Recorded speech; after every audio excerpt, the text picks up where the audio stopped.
Jimmy John's Field on this beautiful Friday evening. Brian Fisher with Dan Dobler here. Tonight's matchup is between the 4-3 Utica Unicorns and the 3-5 Westside Woolly Mammoths. And Dan, last time these two teams faced each other, it was a pitcher's duel. Yes, it sure was, Ended Brian. up being a 1-0 victory in favor of the Mammoths, and the same pitcher was on the mound for the Mammoths as there is tonight, and last time these two teams met, Jeremy Holcomb. Yeah, Jeremy Holcomb has continued to be dominant this season. You know, last time out he went 7 innings strong, only gave up 3 hits, 0 runs, 4 strikeouts and 1 walk. He's completely dominating right now. He's one of the best pitchers we've seen so far, at least one of them. Yeah. But the Utica Unicorns, last time they had Seth Brenner on the mound. Tonight, they have Donnie Murray going. Donnie Murray is got an ERA of 3. It's pretty good. Mm-hmm. Well, more than pretty good. That's actually ideal. Mm-hmm. He's got across 3 games played, 12 innings pitched. He's let up 10 hits across 12 innings pitched. So that's a little bit of a thing you want to keep an eye on. He gives up lots of hits, 2 walks, which is very good for 3 games played, and 17 strikeouts. So he averages more than 1 strikeout per inning. Meanwhile, Holcomb, the MVP of the last time these two teams played, he's started 2 games. He's got an ERA of 0. He has yet to give up an earned run this season. Knock on wood. Continue that trend. He's been dominating. 6 hits across 13 innings pitched and 12 strikeouts. So he's just shy of a strikeout per inning, and his WHIP is a dominant 0.54. Wow. So he gives up a base runner every other inning. Yes, he does. And you know what? It's going to be a great matchup. You know, the Utica Unicorns unfortunately lost last time out, and that was Saturday. That was a late inning thriller between the Eastside Diamond Hoppers. The extra inning. Yes. If I recall correctly, the Unicorns tied the game in the top half of the 9th, and forced extra innings, and that was a good hard-fought battle by them. Yeah, and you know the Unicorns, they have a strong relief system. You have Nagum, and then you also have, I believe it is, I can't remember, but anyway, Nagum came in, and also Gustin. Sean Gustin is very good as well. They both pitched 4 inning shutouts the last time. So it's going to be, if Holcomb can't go that long of a distance, you have a back end of the bullpen to keep you going. Yeah. That's the one thing. One of the Unicorns' strong points is that their bullpen is very good. And like you mentioned, Brandon Nagum pitched 4 innings and gave up no hits, no runs, and 1 walk and 3 strikeouts in those 4 innings pitched. He was absolutely phenomenal in his relief appearance last time these two teams met. And after Holcomb, though, there are no slouches either. The Mammoths. They have Joel Sharon and Corey Kimber. Both of them only went 1 inning pitched, as Holcomb went 7. But only one hit between the 2 relief pitchers, so it's looking to be a pitcher's game today. Yeah, it's going to be a pitcher's game. Pitcher's duel. Yes, it is. And you know what? These 2 teams will like to try to catch those Eastside Diamond Hoppers who have been strong to start the season. Yeah, the Eastside Diamond Hoppers have been for sure the team to beat this season, with only 2 losses on the season. The Unicorns floating just 1 game above 500, and the Mammoths 2 games below 500. This is the Mammoths' chance to really catch up to them. The Mammoths have had some issues with production in the season, getting shut out in the shortened no-hitter the other day, and even in this 1-0 victory the last time they played the Unicorns, they only registered 1 run. Yeah, you can bet these Woolly Mammoths are going to come out in today's game with a different mentality, though. Yes, they're definitely going to want to. Anyway, the starting lineups for the Westside Woolly Mammoths are about to be announced, so we're going to send it down to the field for that and the national anthem.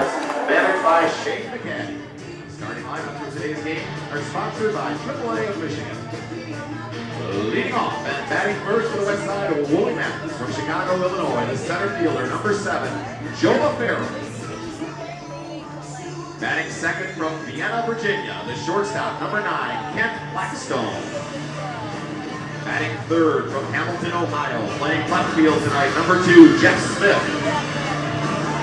Batting fourth from Goffstown, New Hampshire, the third baseman, number 3, Riley Palmer. Batting fifth from Mainland, Florida, the catcher, number 20, Kyle Hamner.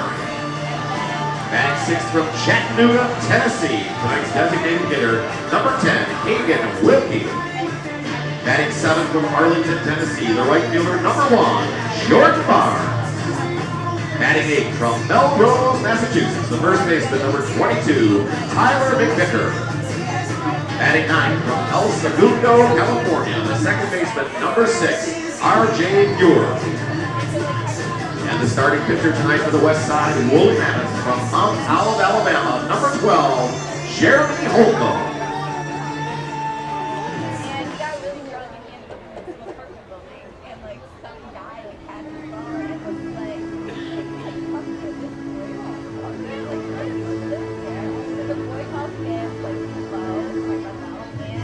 Hey fans, are there any Unicorn fans in the house tonight? Because it's time to bring on your home team, the Utica Unicorns, managed by Jim Essien. Leading off and batting first from Fraser, Michigan, number 19, the left fielder, Taylor Galikowski. Batting second from Pine Grove, Pennsylvania, the third baseman, number 22, Nick Tonero.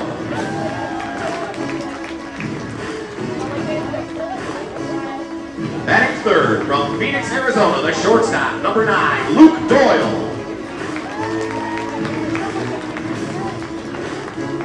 Batting fourth from Dallas, Texas, the center fielder, number 10, Brandon Raw. Batting fifth from Bayshore, New York, the right fielder, number 4, Chris Cruz. Batting sixth from Grayson, Georgia, the first baseman, number 44, Clay Arneaser. Batting seventh from Denville, New Jersey, the second baseman, number 20, Mike Rampone. Batting eighth from Brownstown, Michigan, tonight's designated hitter, number 24, Nico Lolio.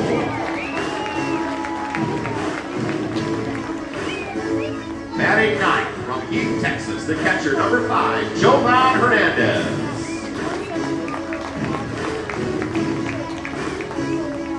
And now, the starting pitcher for the Utica Unicorns from Boston, Massachusetts, number 21, Donnie Murray.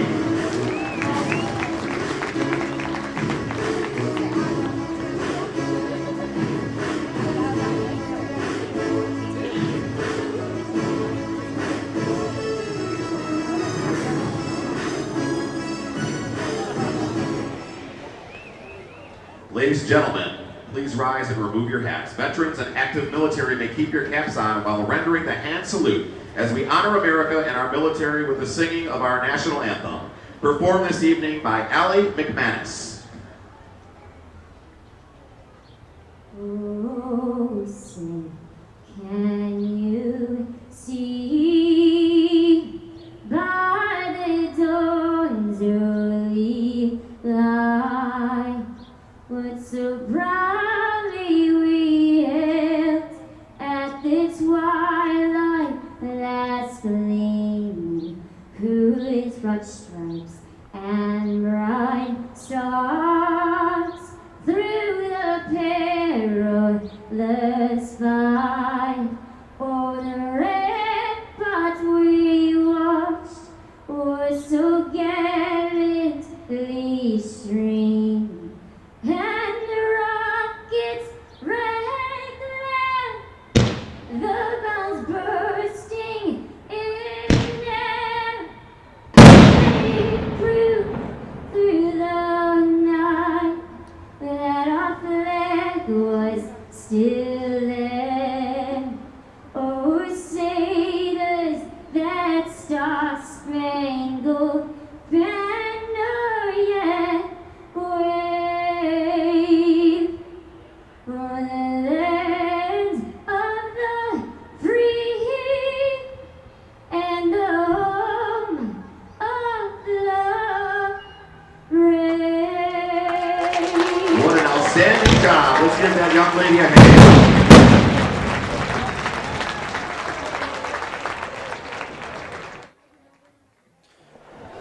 All right, welcome back, everyone, to this matchup between the Utica Unicorns and the Westside Woolly Mammoths. Brian Fisher and Dan Dobler here with you today. And Dan, like we were saying, this game is going to shaping up to be a pitcher's duel just because of who's on the mound. Jeremy Holcomb has just been a dominant pitcher in his first couple starts, and just no one gets on base when he's on the mound. You sure? I mean, these Utica Unicorns gonna have to try to do something against him. Anyway, in case you missed it, I'll go through the lineups one more time. I'll start off with the Westside Woolly Mammoths, as they are the team that is going to bat first. Batting number 1 for the Mammoths, the center fielder, number 7, Joe Farrell. Batting second, the shortstop, number 9, Kent Blackstone. Batting third, the left fielder, number 2, Jeff Smith. Batting fourth, the third baseman, number 3, Riley Palmer. Batting fifth, the catcher, number 20, Kyle Hamner. Batting sixth, the DH, number 10, Hagen Wilkie. Batting seventh, the right fielder, number 1, Jordan Barnes. Batting eighth, the first baseman, number 22, Tyler McVicker. And in the 9th spot is the second baseman, number 6, RJ Fuhr. On the defensive sides of things, you have the catcher, Jovan Hernandez. Your pitcher today is Donnie Murray, starting for the Utica Unicorns. You have Clay Artizer at first base, Rampone at second, Doyle at shortstop, Nick Tadero at third base, Taylor Gelikowski in left field, Raw in center field, and Chris Cruz in right field. So just a few more moments away from the first pitch of the ball game. And Brian, what a beautiful evening for baseball. Absolutely gorgeous. It was mostly cloudy earlier today, but it's cleared up. Now it's, I would just say, partly cloudy. Got a big blue sky open up above us, but I can see clouds on the edge of the horizon everywhere else. And 67 degrees, so it's, beautiful weather, beautiful skies, beautiful temperature. And when we have beautiful weather, it brings out more crowd here at Jim John's Field. We have a much more full stadium today than we did yesterday. Yesterday we had a constant misting of rain throughout the whole game. It wasn't enough to delay the game, so we played the entire game with what seemed like just a constant mist. Yeah, and that was the trouble. We had some errors in the game because of it. So now Joe Farrell is going to take the batter's box, as we are just a few moments away from the first pitch. Joe Farrell, his last time against the Utica Unicorns was 1 for 4, and his one base hit was a double. So he ground out 2 other times and flew out. So we'll have to wait and see what he does here. Well, he's facing a different pitcher today, so let's hope. As the first pitch comes in, he swings and flies that one into the stands. No, perhaps not, Nope, it lands in the warning track by the visiting dugout. The first pitch is going to be called a strike then, since he fouled it off, and it's going to be at 7:03 p.m.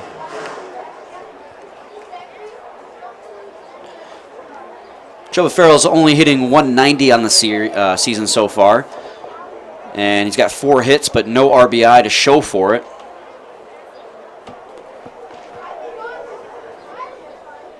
As he steps back in the batter's box. With a kick and the pitch from Murray. It's going to be in there for a strike, so it's going to be 0-2 now on Joe Farrell.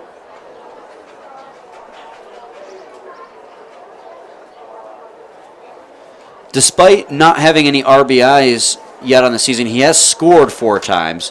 So when he gets on base, his teammates tend to bring him around to score. Here comes the 0-2 pitch.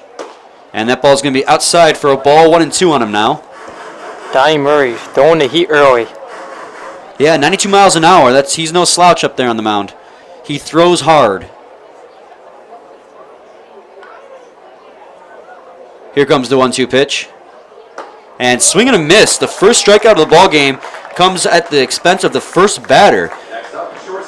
So now Kent Blackstone will step in, the shortstop for the Woolly Mammoths. Batting average 143. He did not play the last time these two teams faced off. Instead, it was Jeff Smith. Jeff Smith is playing left field today instead.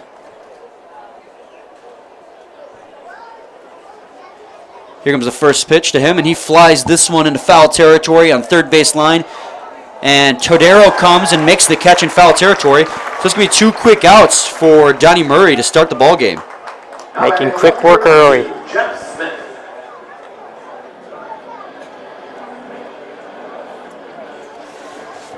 And that pitch was a sluggish 56 miles an hour. Great difference in velocity there compared to his fastball. Yep.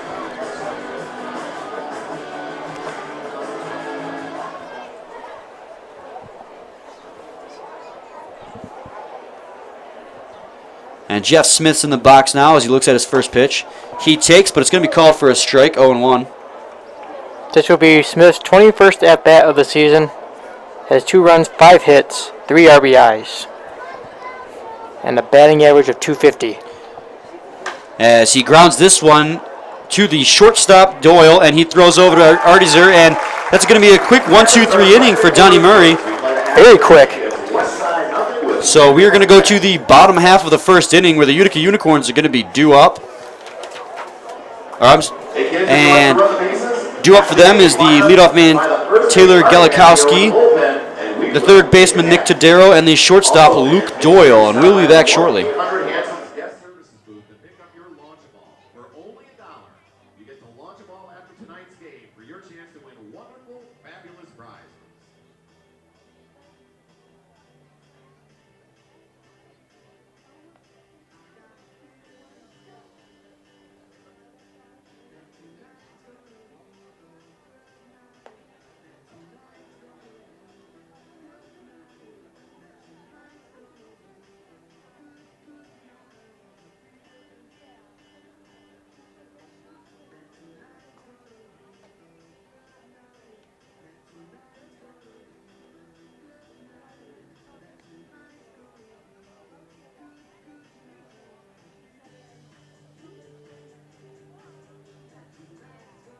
Hey fans, once again, we'd like to give a big shout out to Fairy Tale Entertainment for providing the fantastic balloon twisters at today's game.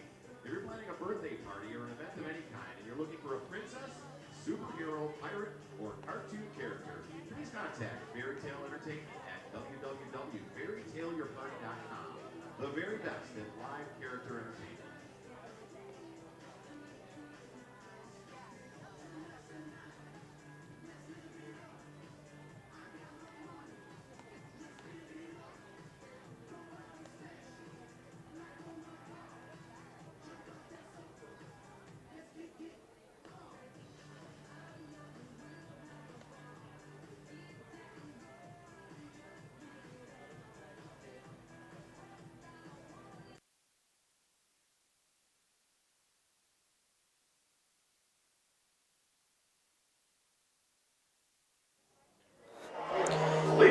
All right, welcome back, everyone. Brian Fisher and Dan Dobler here. We are in the bottom half of the first inning after Donnie Murray had a 1-2-3 top half. And the leadoff man for the Utica Unicorns is Taylor Galikowski.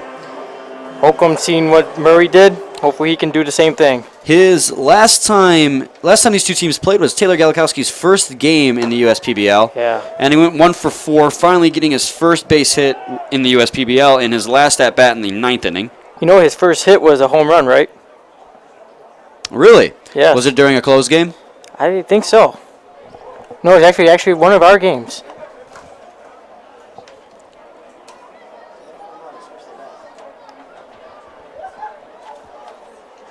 It's 2-0 now on Taylor Galikowski. And he flies this one into left field. Fairly deep, but Smith is able to catch it on the warning track, so it'll be 1 out now. Just shy of the warning track. Next up, the third baseman. Just a little bit. Nick Todero.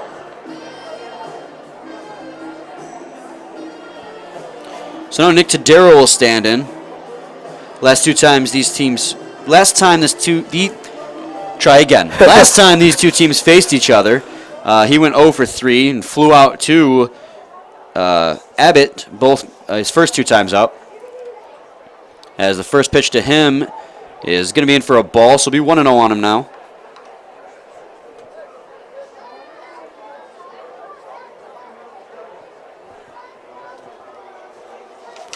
And here comes the 1-0 pitch, and he's going to swing and foul tip this one. So it'll be 1-1 now on him. Nick Tadero hitting just $150. He has 3 hits and 3 RBIs.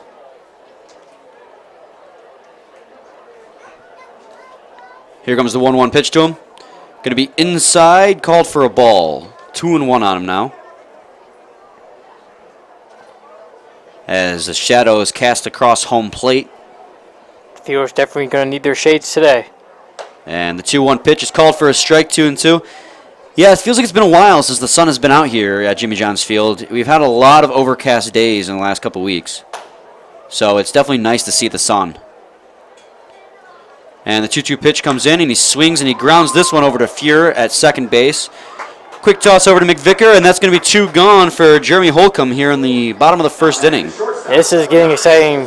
Pitching duo, like we said earlier, we're going to have. It's still early yet, so anything can happen, but with the pitchers we have on the mound, I mean, obviously Jeremy Holcomb with a 0 ERA and Murray with only a 3 ERA.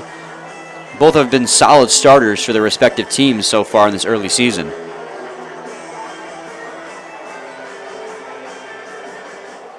So now Luke Doyle will step in, hitting a very strong 370 on the season. Has a home run on it as well, as the first pitch to him is going to be called a strike on the outside corner. Luke Doyle down to the number 3 spot since the last time these two teams faced each other. He was in the number 1 spot last time.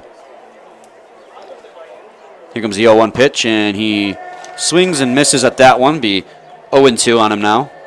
Doyle from Phoenix, Arizona.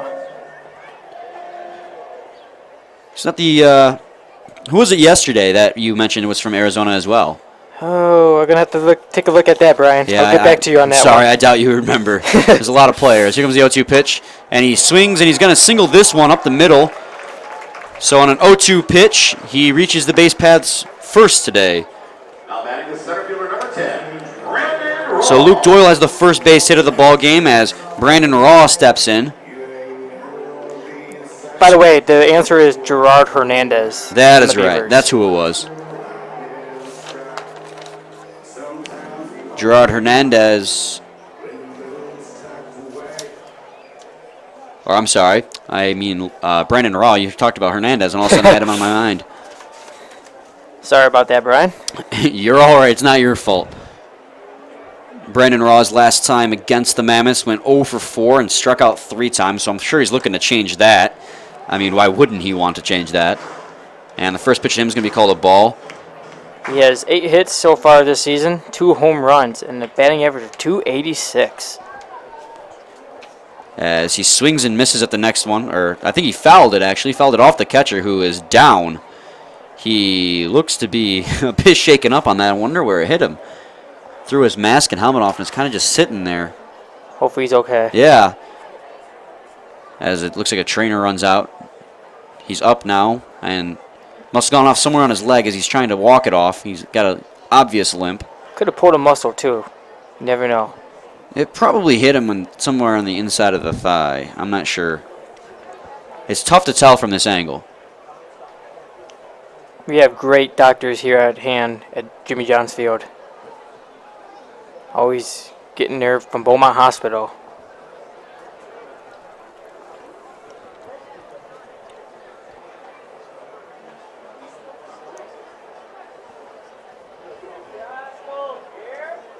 And it's a conversion at home plate as they discuss, make sure he's okay. He's picking up his equipment now. And he's putting it back on, so I think he's going to be all right. Just good news. You never want to see anyone injured. A lot of these players know each other and are friends with each other despite being on other teams. So I'm sure the last thing they want in any situation is anyone to get hurt.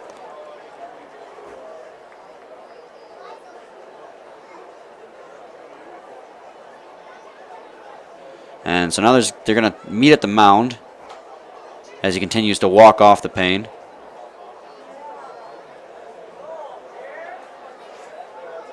Brandon Raw is 1-1 on the count. 2 outs at the bottom of the first inning. No runs scored. And Luke Doyle is at first base after singling in the at-bat prior. And Kyle Hamner will stay in. That's great to see. Yeah, Hamner Got a ball and toss it back to Jeremy Holcomb, and he's going to set back down right behind home plate.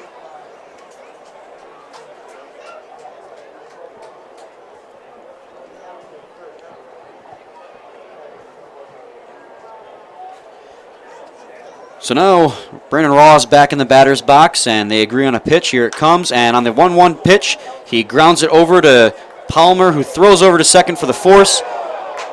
And that's going to be out in the inning. And that's going to end the inning. That was very close there at second, but able to get it.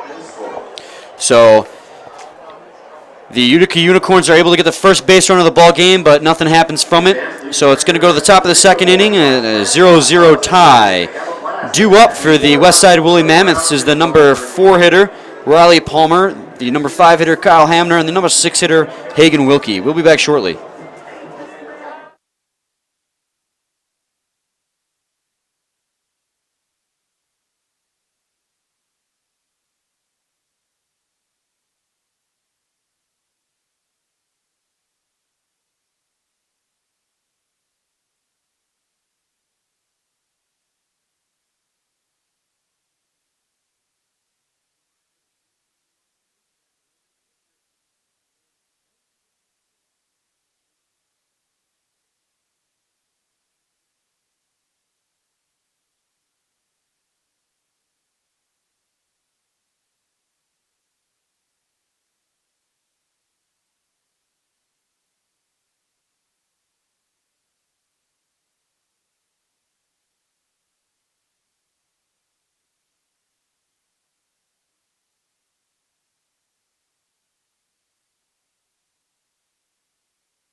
All right, welcome back, everyone, to the top half of the second inning.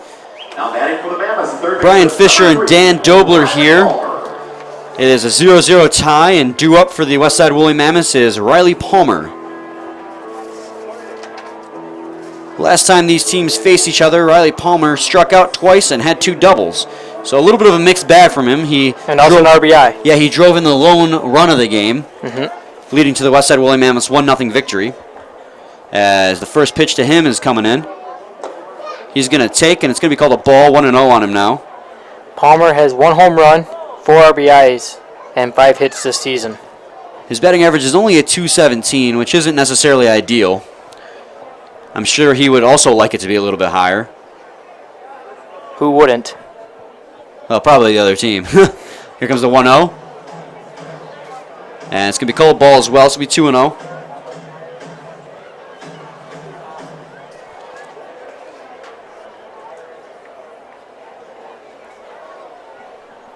Here comes a 2-0 pitch. And he's going to swing and ground this one foul first base line. So it'll be 2-1 on him now.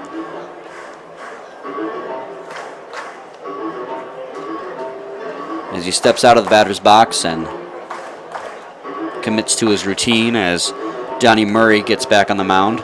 Donnie Murray made quick work back in the first. Yeah, 1-2-3 inning. A strikeout, a pop out, and a ground out. I'm sorry.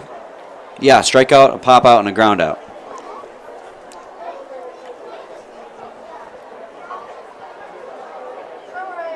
And here comes a 2-1 pitch to Riley Palmer.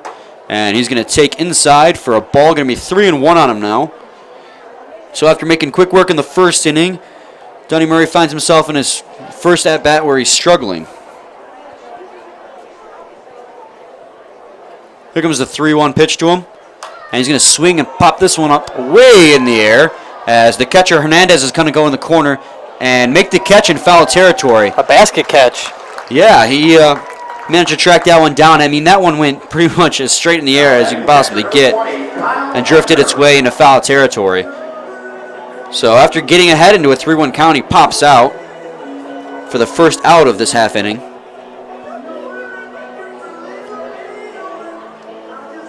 So now Kyle Hamner will step in.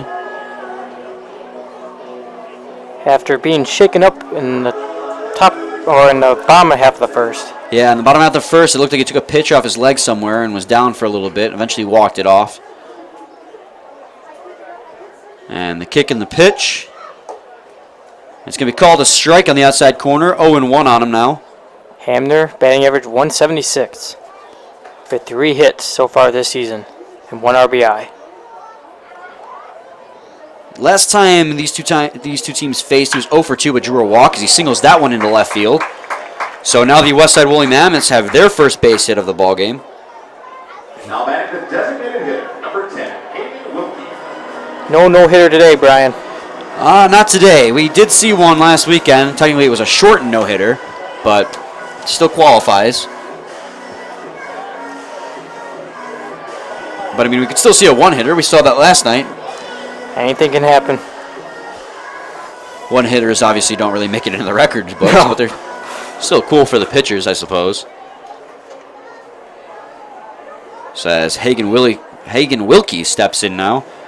1 on, 1 out here in the top half of the second inning. Here comes the first pitch to him. He's going to take for a ball. 1-0 on him. Hagen Wilkie, the last time this, I can't get this right today. The last time these two teams faced each other, got to speak a little slower, he went 1 for 4 with a base hit, but struck out twice, both times looking. Did you get enough sleep last night, Brian? I did.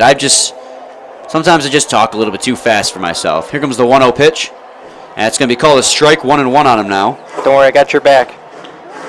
I'm glad. The grass around the mound is starting to really take root as it starts to blend in more with the grass surrounding it, because that was all brand new grass around the mound at the beginning of the season. You could really tell, but it's slowly starting to blend in. Here comes the 1-1 pitch. He's gonna swing and foul that one off. This will be 1-2 on him.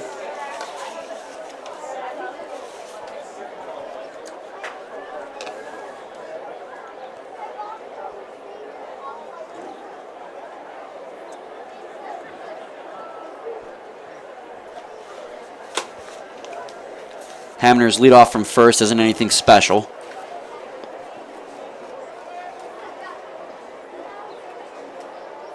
Here comes the 1-2 pitch. He's going to take, and it's going to be called a ball. 2-2 now. Count is even on Hagen Wilkie.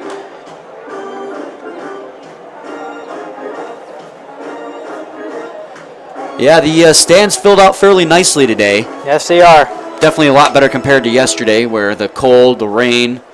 We have a lot of fans out there in right field on the hill. Yeah, yesterday we only had 2 kids out there, but that hill is pretty crowded today. I don't know if you can see that in the live stream. It's on the right in right field, but lots of blankets out there. And we seen, I think, 1 home run over there yesterday by Power. Yes, that is correct, because it was Nick Wilson who hit it dead center. As the 2-2 pitch comes in, he drives this one into the gap, but it's going to be playable by Brandon Raw, and that'll be 2 outs on the inning.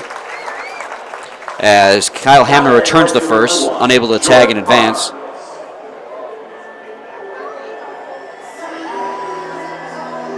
Brandon Raw had a long way to get that one.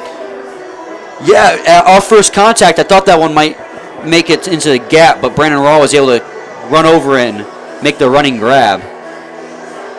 Now Jordan Barnes, the right fielder, is going to step in with a man on first base and 2 outs.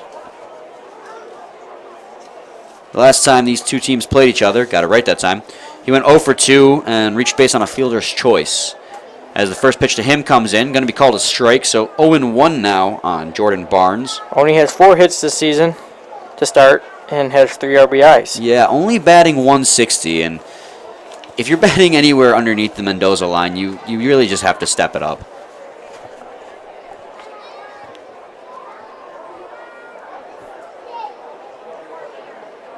Here comes the 0-1 pitch, and he flies this one into foul territory down the first base line. No one really holding Hagner at first. Well, Hamner's not really getting much of a lead either. I don't think they're really concerned about it.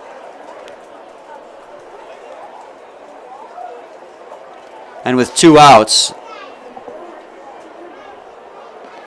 Yeah, you're right, Brian. He's a catcher, so he's not really a threat. here comes the And 0-2 he's pitch. stealing. And he's going to hit this one fair down the third base line, but Tadero mishandles it, so everyone's going to be safe. So Hamner advances to second on the play, and that'll be fielded as an error on Nick Tadero's part. First baseman number 22, Tyler So McVicker. Barnes will have reached on an E5. As the boy band music plays for Tyler McVicker. It was interesting yesterday. We got to see the grounds crew do the dance. Yeah, I'm a little curious if Tyler McVicker heard this song yesterday and decided he liked it and wanted to keep it, even though it's not boy band night anymore. Don't worry, we got Van Halen night tomorrow night. And I am so pumped for that. I hope that the tribute band is just amazing. As the first pitch of Tyler McVicker comes in and he fouls into the stands, the right side of home plate. So it'll be 0-1 on him now. You got runners at first and second with 2 outs here in the top half of the second inning.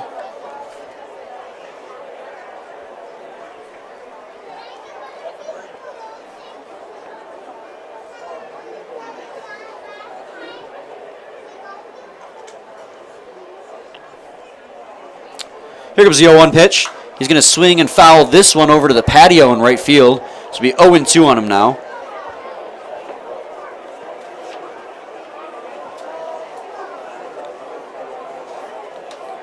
And fans, if you're coming to the ballpark, bring your glove. A lot of foul balls. Yeah, there are a lot of foul balls hit here. There's a lot of netting in all the Exactly, stands. yeah. But if you're over in the hill or the patio sections in the right field or left field, definitely bring a glove because you see a lot of foul balls hit over there. As the 0-2 pitch comes into McVicker and he fouls this one into that netting I was just talking about behind home plate. So it'll remain 0-2 now. Always thinking ahead, Brian. Are you talking about me or McVicker? You. I try to.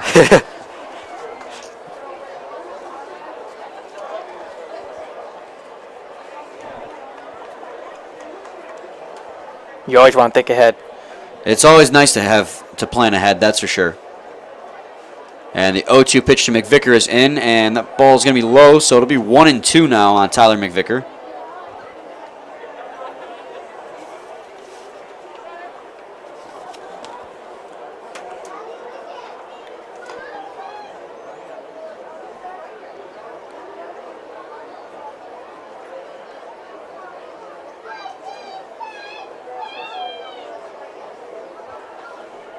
McVicker steps back into the batter's box now.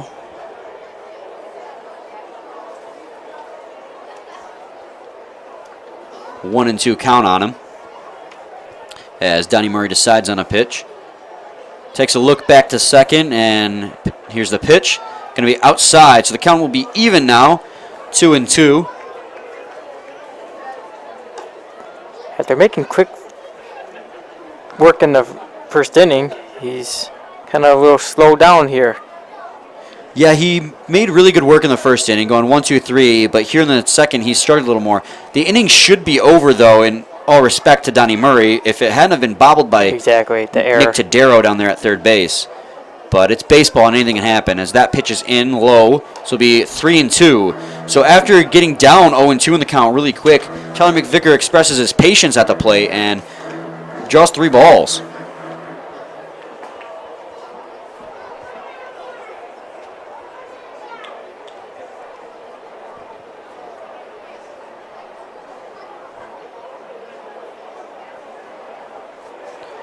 And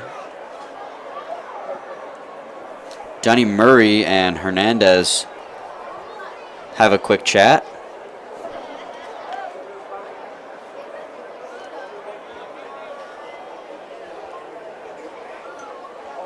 One ball can load the bases. Here's the 3-2 pitch, and it's going to be low. So after getting behind the count 0-2, Tyler McVicker ends up drawing a walk.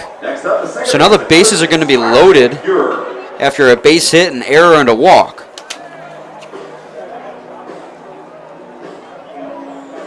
So bases are loaded now for R.J. Fuhr as he steps in. Last time these two teams played each other, he went 0 for 3, only drawing a walk.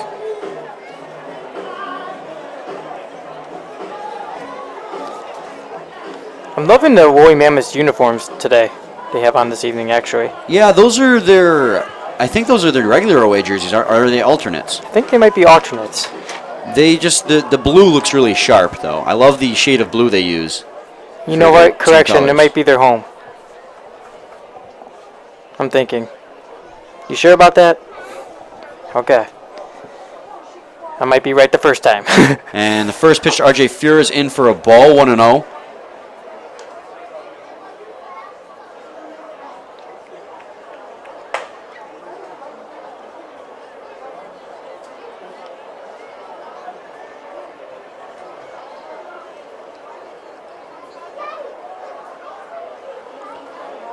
RJ Fuhr can either give his team the lead or get out of this inning.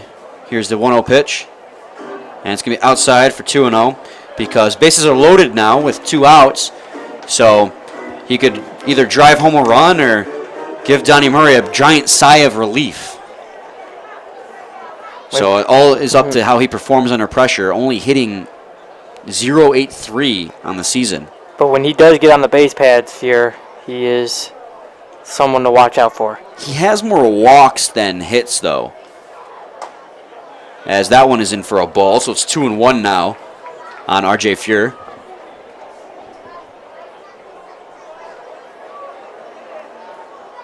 Only has 1 hit on the season and 4 walks, no RBIs and no home runs.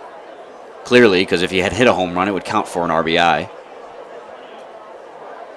Here comes the 2-1 pitch to him, and he's going to take for a strike. Count is even at 2-2. As Donnie Murray takes off his hat, trying to readjust, probably get into the zone here. It's probably a very stressful situation for him here in the early goings here. Here comes the 2-2 pitch. He's going to foul that one off into the netting, so it's going to remain 2-2 on him.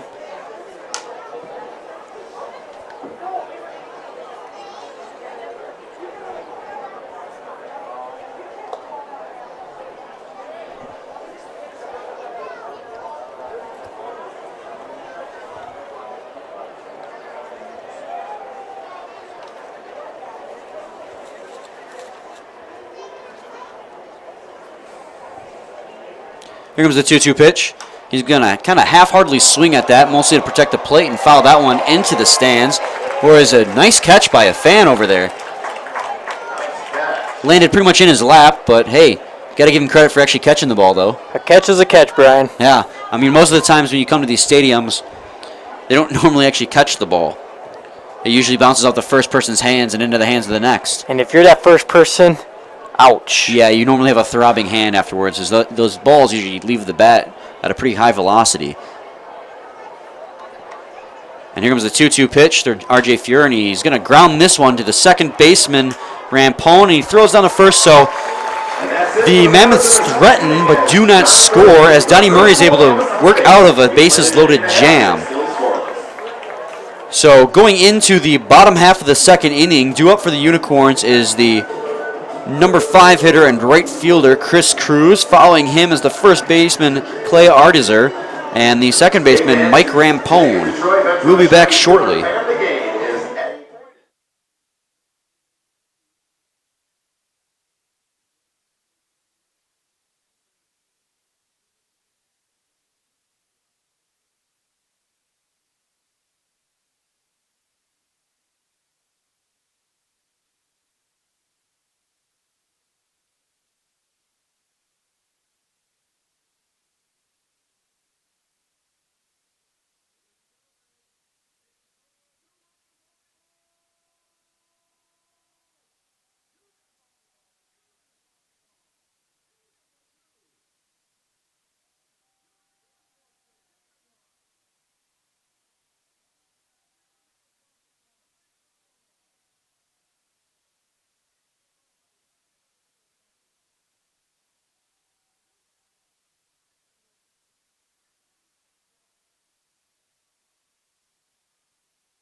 Welcome back, everyone, to the bottom half of the second inning, where the Utica Unicorns got out of a bases-loaded jam in the last half of the inning, so now they get a chance to do some damage here. Due up now for the Utica Unicorns is number 4, Chris Cruz. He's hitting only a $160 on the season, but does have a home run. Didn't do too much last time against the Boy Mammoths. The first pitch to him is a call to strike, so it's 0-1. Ground out 3 times and struck out. Yeah, 0 for 4, definitely not what he wanted to do. And here comes the second pitch in the at-bat, and he's going to ground this one right up the middle, and it's going to get through for a base hit. And he looks to make up for it. So, after going 0 for 4 from the last time these teams face each other, he's already got a hit today. And now, the Utica Unicorns have a man on with no out. And the big man, Clay Ardeezer, steps in.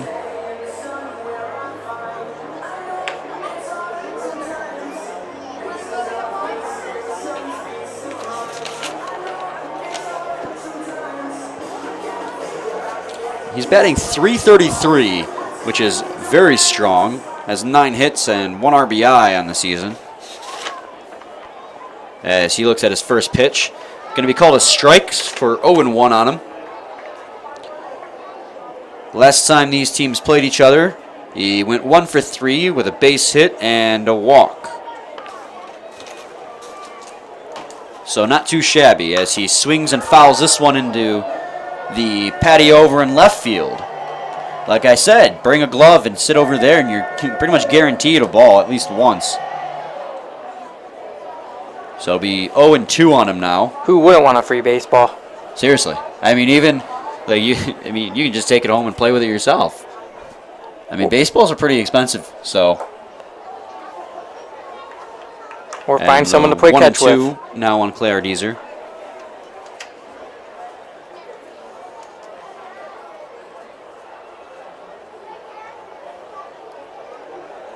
Here comes the 1-2. He's going to jump out of the way, but it wasn't quite that inside. Yeah, it's going to be 2-2. Probably looked to him like it would be, but.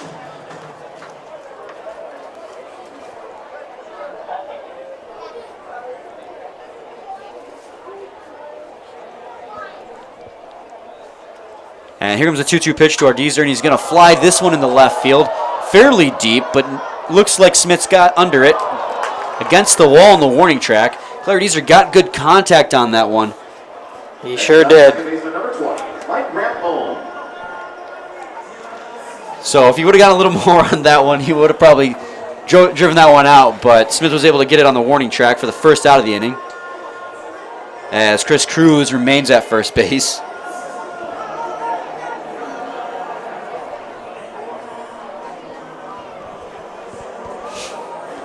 Walking up to the Lion King song. Yeah, the Lion King theme. That was always one of my favorite Disney movies as Mike Rampone sits in. Same. And he takes for a strike. It's either that or Toy Story.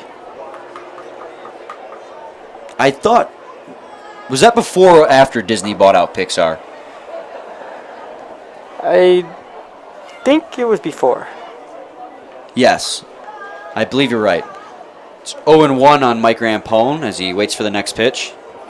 He delivers, and he's going to ground that one over to the shortstop Blackstone. He's going to throw to Fuhr, down to McVicker, and it's going to be a 6-4-3 double play to end the inning. So after Chris Cruz gets on base on a base hit, Mike Rampone hits into a double play to end the inning. So it is still a scoreless baseball game, 0-0 tie after 2 complete innings. So we're going to go to the top of the third now. The Mammoths are due up. And Jabba Farrell's going to lead off for them, followed by Kent Blackstone and Jeff Smith. We will be back shortly.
Welcome back, everyone, to the top half of the third inning. Jubba Farrell's due up in a 0-0 tie. Brian Fisher and Dan Dobler here. Jubba Farrell, in his first time at the plate, struck out swinging. The only strikeout so far of the ball game for either team.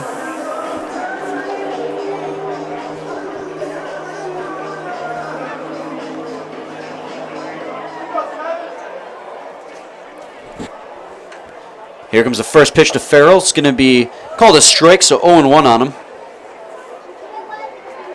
Donnie Murray got himself into a bit of trouble in the last inning, where he got the bases loaded.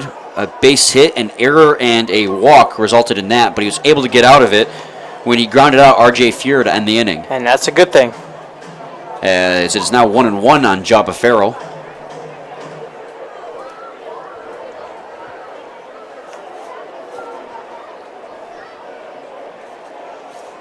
Here comes the 1-1 pitch. It's going to be outside for a ball, 2-1 now. These fans are going to be treated to a wonderful pitching duo tonight. On top of that, when the game's over, it is Friday night fireworks. Ooh.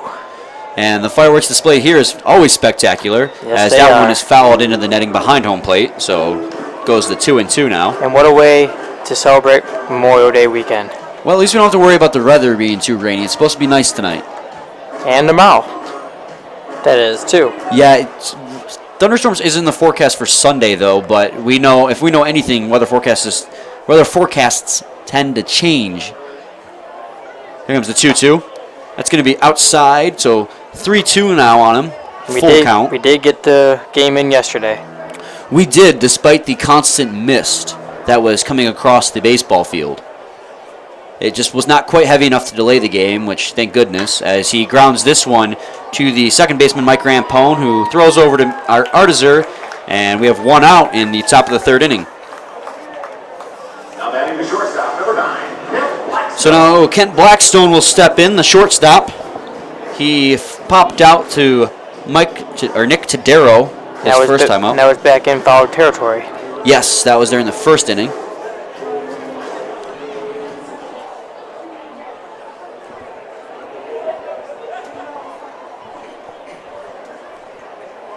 As the kick and the pitch comes in, and the first pitch to Kent Blackstone is going to be called a strike, 0-1. Fans still piling in here. Yeah, we see a couple more fans are filing in, like you mentioned, Dan, and it's pretty filled tonight, which is awesome to see, as that ball's fouled into the netting to the left side of home plate, 0-2. For all you Tigers fans out there, they play tonight in Chicago. Start a 3-game series, I think that is. It's always great to see fans come out to watch the baseball. It's 0-2. And that one's going to be grounded up the middle, but to the second baseman, Mike Rampone. And that'll be the second time consecutively, or third consecutive time that they've grounded out to Mike Rampone over that second base. Getting a lot of work in tonight. Yeah, he can't be allowed to slack off. At least he can say he was doing something tonight. It's always great to be active.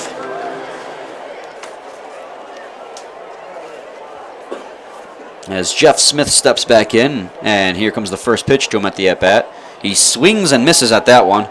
Took a hard swing at it, missed even harder.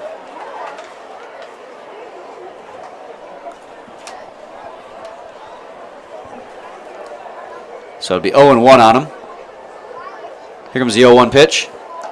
And be a call to strike for 0-2. That was a late call there. Yeah, I looked at the umpire to think about it for a second.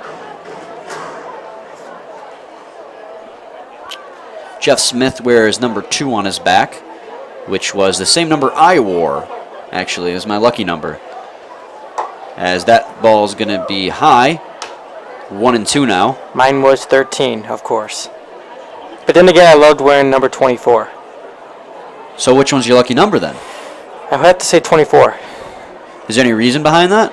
I don't know. I wore it in my junior year of high school baseball and continued it into my senior year but beginning in freshman and sophomore year I was number 13. And I did hit quite a few, but I started hitting really good in my junior and senior year. Nice, as he swings and misses at that one, and that'll end the inning. So after a bases loaded inning for Donnie Murray last time, he goes 1-2-3 again in the top half of the third inning. So it's going to remain 0-0 tie going into the bottom half of the third.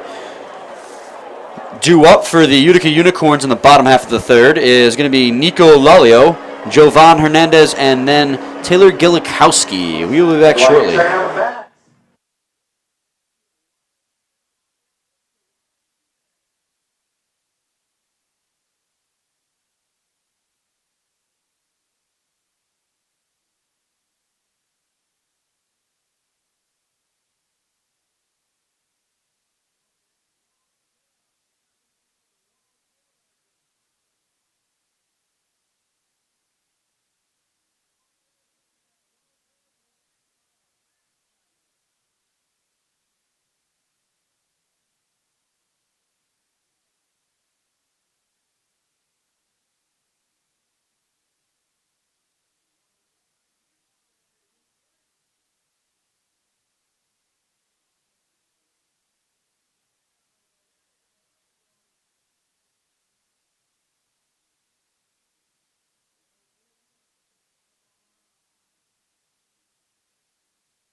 Welcome back, everyone, to the bottom half of the third inning. It's in a 0-0 tie between the Utica Unicorns and the Westside Woolly Mammoths. And the fans doing the YMCA here at Jimmy John's Field. They were really getting into it, weren't they, Dan? They sure were. Due up now for the Utica Unicorns is Nico Lalio, the DH. It's his first at bat of the ball game here in the bottom of the third. He swings, he grounds that one foul, first base line. This will be 0-1 on him.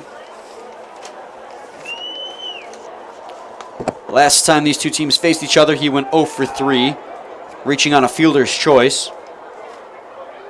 Here comes the 0-1 pitch, and he's going to fly this one fairly deep. No, that one's going to be gone. Off the top of the wall, home run. Oh, baby. So, only on the second pitch, he drilled that one for a solo shot to give the Utica Unicorns a 1-0 lead in this ball game. And the fans are treated out there in right field again. They're probably pretty happy they sat down in that field today.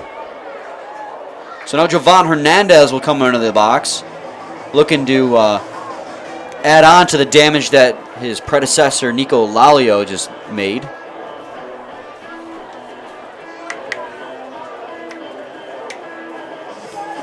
Jovan Hernandez hitting 1-1-1 on the season so far with just one hit.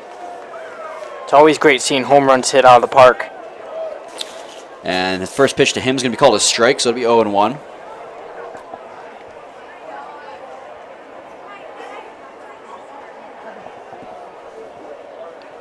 Here comes the first pitch.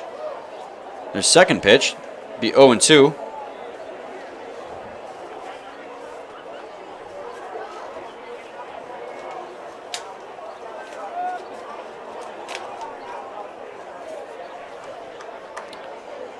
And the third pitch in the at-bat is going to be called a strike. So on 3 consecutive pitches, he strikes him out looking. So after giving up a solo shot, he comes right back, Jeremy Holcomb does, and strikes the next guy out. That home run, by the way, Dan, was the first earned run that Jeremy Holcomb has given up all season. Well, there's always a first. Well, yeah, you know it couldn't have lasted the whole season. No. But it was nice while it lasted. Mm-hmm. And there's nothing saying that he can't have still a fantastic outing with one earned run.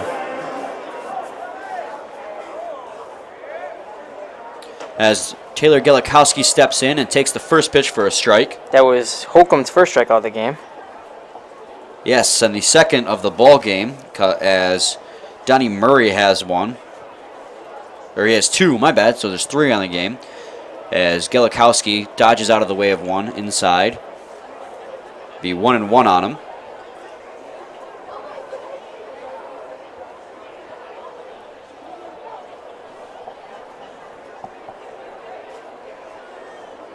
Here comes the 1-1 pitch. Fouls that one and hits the ump in the face. And also, Hamner. That ball came, he fouled it off his ball, or fouled it off his bat into the dirt, and it came up and hit the ump in the face.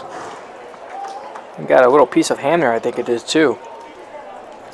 As the catcher on the ump have just been getting beat up behind the plate today. As he continues to shake that one off. He's gonna need a breather. Well, he has to call the game so he can give himself as much time as he needs. Mm-hmm. He must have gotten some dirt in the eye on the play, actually, as he's getting water to wash his eye out.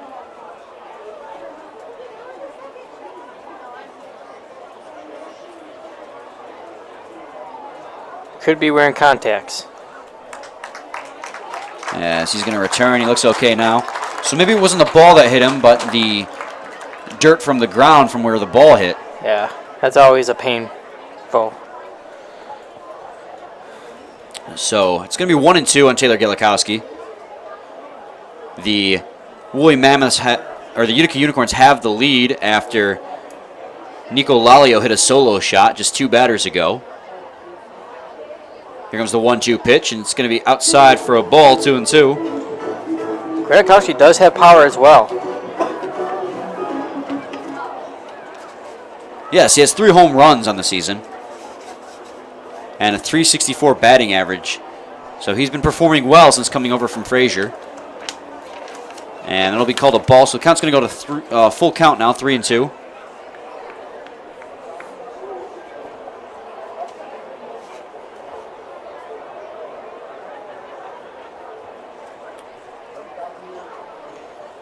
Here comes the 3-2 pitch. It's going to be inside for a ball, and he walked him. So after striking out Javon Hernandez, he comes back with a walk. And Nick Todero will step in now. His first time up, he grounded to R.J. Fuhr. And that's Holcomb's first walk of the ball game.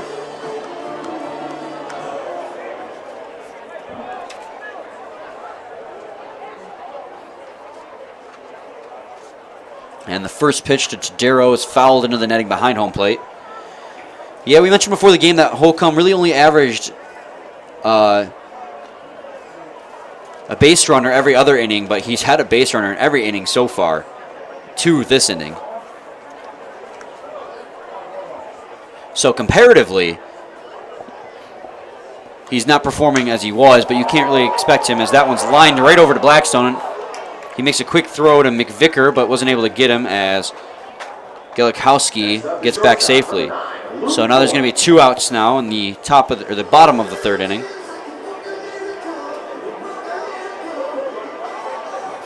That ball came off Todero's bat hot, but Blackstone was able to make the play and get the ball before it left the infield.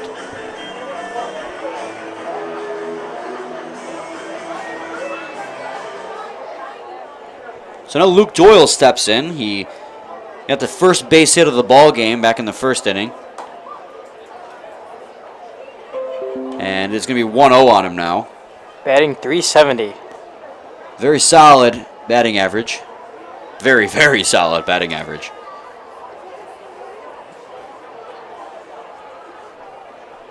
Here comes the 1-0 pitch. It's going to be inside for a ball. 1-1 on him. Or 2-0 on him. My bad.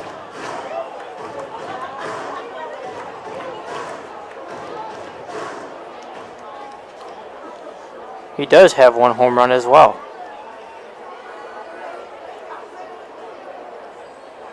Here comes the 2-0 pitch, and that's going to be inside. 3-0 on him. I don't know. I just love mentioning who has the home runs because we have seen quite a few this season already. Yeah, the first weekend, I don't think we saw any. But the second weekend, we saw a lot of them. And that's continued this weekend as well, as we had a couple home runs yesterday. And that ball's going to be in there for a strike, so it's going to be 3-1 on him now. I know we were getting a little concerned after the first weekend just because of the fact that we hadn't seen any. And, I mean, we all want to see home runs. Let's be honest. Your home runs are the most exciting part of a baseball game. And it's great seeing the fans go up and get it. Yes. And here comes a 3-1 pitch, and he's going to pop that one foul, so it'll be 3-2. It was off the footing Ah, okay. of Doyle. I wasn't quite sure from where I'm seated. I heard him make contact, and then I saw the ball go out to the mound, so I wasn't sure what it had gone off of. Like I said, Brian, I Off always the got foot. your back. Oh, thank you. Here comes the 3-2 pitch as he's going to be walked. So Jeremy Holcomb struggling here in the top of the third inning, or bottom of the third inning. Giving up a home run and now 2 walks. So we have men on first and second with 2 outs as Brandon Raw steps in. Last time up, he grounded over to the third baseman, Kyle Palmer.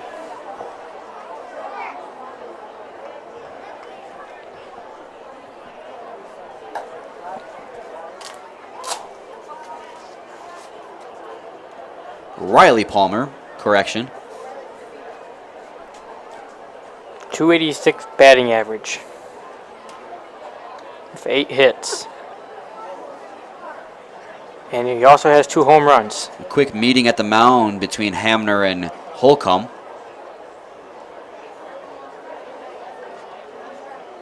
Brandon Raw with the chance to extend the lead here with 2 outs in the bottom of the third inning.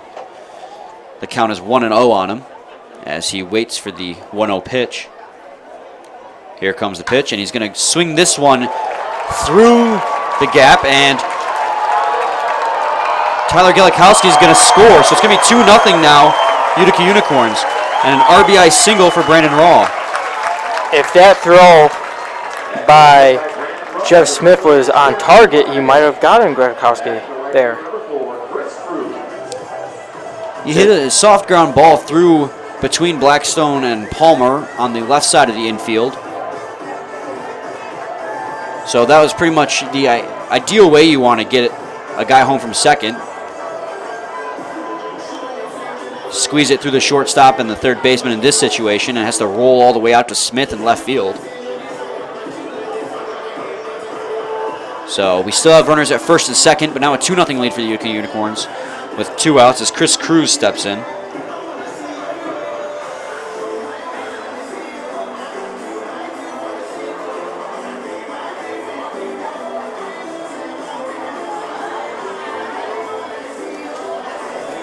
So there was a meeting at the mound. This time the manager came out, Jim Essian. Correction, Shane McCaddy.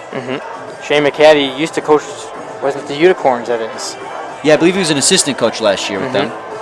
And this year he took over the managerial role for the Westside Woolly Mammoths. The new team here at USPBL. Here comes the first pitch to Chris Cruz. Going to be called a strike, 0-1. So after dominating his last 2 performances, Jeremy Holcomb struggling a little bit here in the early goings. Here comes the 0-1 pitch. That's going to be called for a strike as well, so 0-2 on him.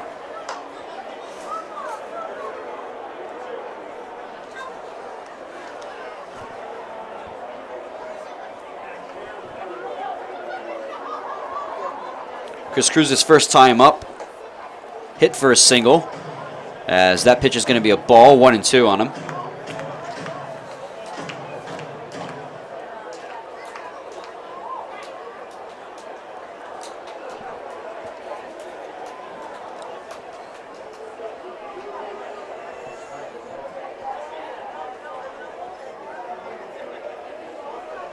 Here comes the 1-2 pitch. In there for a strike, and he strikes him out looking to end the inning. So the Utica Unicorns peg on 2 runs to take a 2-0 lead over the Westside Woolly Mammoths. This came via Nico Lalio's solo shot and the RBI single by Brandon Raw. So we now go to the top half of the 4th inning. Due up for the Westside Woolly Mammoths will be the 3rd baseman Riley Palmer, the catcher Kyle Hamner, and the DH Hagen Wilkie. We'll be back shortly.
All right, welcome back, everyone. Brian Fisher and Dan Dobler here in this game between the Westside Woolly Mammoths and the Utica Unicorns. The last half inning, the Utica Unicorns got out to a 2-0 lead.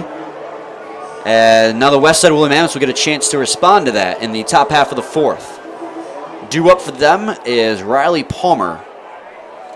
The sun is going down. The light should be coming on soon, Brian. Here at the ballpark. And the first pitch to him is going to be a ball. Yeah, the lights need to come on pretty soon because it's getting a little bit dark out there for these players. But still beautiful out.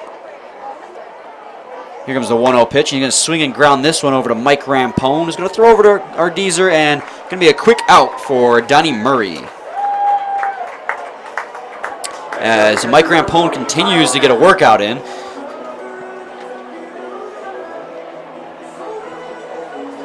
As 4 of the last 5 outs have been hit right to him.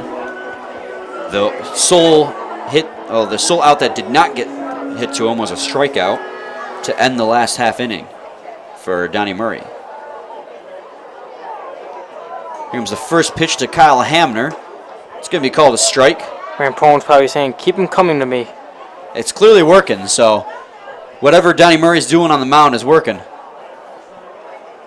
Kyle Hamner's first time up. Hit a base hit and came all the way over to 3rd in the bases loaded situation, but was not able to score. And it's going to be 0-2 now on Kyle Hamner.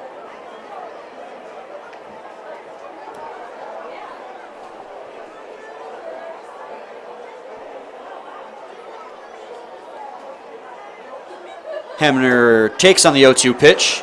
Called a ball, so 1-2 on him now.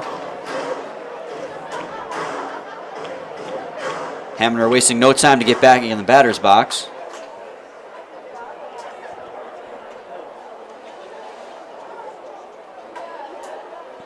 Here comes the 1-2 pitch. Kyle Hamner takes for a ball, 2-2. Smell that, Dan? It smells like hot dogs or hamburgers or something. It smells making me hungry. Yeah, it smells really good. Must be the grill out on the concourse down on the 1st level. Here comes the 2-2 pitch. Inside for a ball. So after getting behind 0-2, Kyle Hamner fights back to a full count. I could go for a ballpark Frank right now. That does sound really good, actually. It's a must-go-to food when you go to a ball game. Yeah, I think a hot dog and baseball are pretty synonymous, as Hamner draws a walk. Pretty much those and Cracker Jack. There you go. As the lights are finally starting to warm up here. They're just dimly coming on. It takes a while to come on. So Hagen Wilkie will step into the batter's box. Last time up, he flew out to Brandon Raw.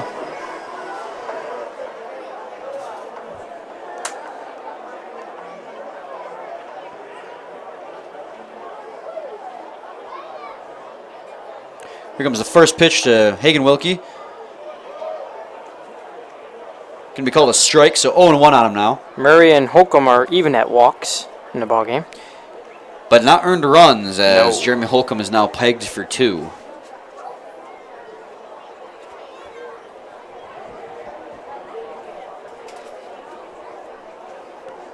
Here comes the 0-1 pitch. Swung on, and fair ball down the third base line, as Kyle Hamner will advance all the way to third, and it's going to be a stand-up double for Kyle Hamner.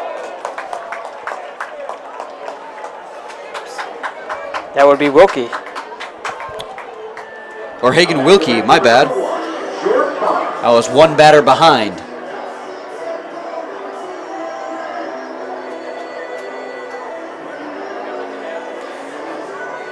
So now Jordan Barnes will step in with a chance to tie this ball game with a runner at second and third and only 1 out. So the Woolly Mammoths are hoping to get some runs here. A ground ball single could bring home both runners.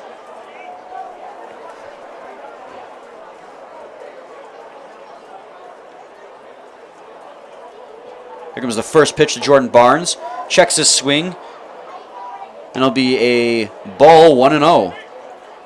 You know, on the video board here at Jimmy John's Field, I think Barnes is the only player that has a smile on his face. Yeah, I was noticing that. Most of them, it looks like they're taking mug shots, but Jordan Barnes is just a really big smile. I guess he's just happy to be here. I mean, who wouldn't? True. Here's a 1-0 pitch. And who doesn't love the game? It's going to be called a ball 2-0. Today especially, with how beautiful the weather is turning out to be. Crossing the fingers, it will be this beautiful all weekend long. Especially on Memorial Day, Exactly. as we have a 1:35 baseball game on a Monday. We don't have many of those scheduled. Here's the 2-0 pitch. It's going to fly this one high up in the air, as Rampone is going to come over and make it on just barely onto the outfield grass. So now we're going to have 2 outs and 2 men on. Rampone again in action. Yeah, he has been very, like I mentioned, he's been very active so far. So Tyler McVicker will step into the batter's box, this time hoping to get a base hit instead of drawing a walk, but I'm sure he'd take a walk too. You got runners at second and third. The Mammoths down 2-0 with 2 outs.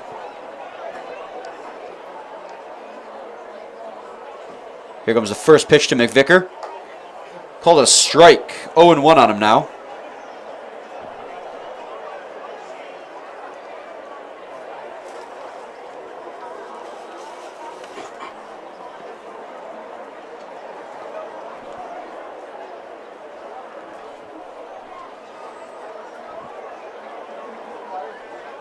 Here comes the 0-1 pitch. Swung on a missed by Tyler McVicker. Oh, 0-2 on him now. McVicker. Yeah, I said McVickle. That's why I kind of stuttered there. I was like, oh well. McVicker out of Melrose, Massachusetts. I almost feel like we don't get many players off the East Coast, and most of them come from the West. Here comes the 0-2 pitch. Gonna be low, ball 1-2. The farthest person in this league is, of course, Ricky Castro from the Eastside Diamond Hoppers. All the way from the Dominican Republic, correct? Yep. See, we're even an international league. He's a great guy.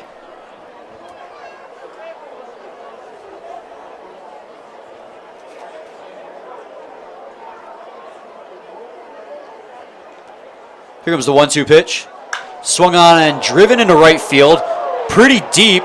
That ball's going to keep going, and Cruz could not make the play at the warning track, so that's going to allow both men to score, and this game is tied 2-2, and that's going to be called a double in Tyler McVicker's favor. Next up, the second baseman, number 6, R.J. Buer. I really thought Cruz would have had that one, but of course crashed into the fence there. Yeah, Cruz Very brutal. ran all the way back and just no regard for the fact that that fence was in front of him. I'm sure he realized it once he hit the warning track he was getting close. But he laid it all on the line for the catch and just couldn't get it. So it'll be a double for Tyler McVicker and 2 RBI on the play. So with 2 outs, the Woolly Mammoths are able to get it done and tie this ball game as R.J. Fuhrer will step in, grounding out to Mike Rampone in this first at-bat, something that we're not unfamiliar with, as Mike Rampone has been getting a great percentage of the assists and putouts today. Here comes the first pitch to Fuhrer. It's going to get away from Hernandez, and McVicker's going to advance to third on the play.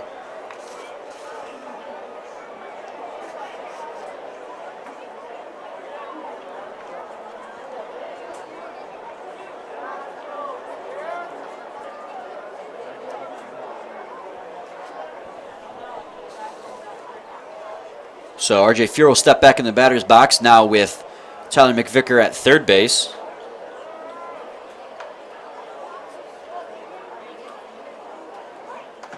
Here comes the 1-0 pitch. Gonna be low, but called a strike, 1-1. Very low and inside pitch there by Donnie Murray. Strike nonetheless, though, according to the umpire.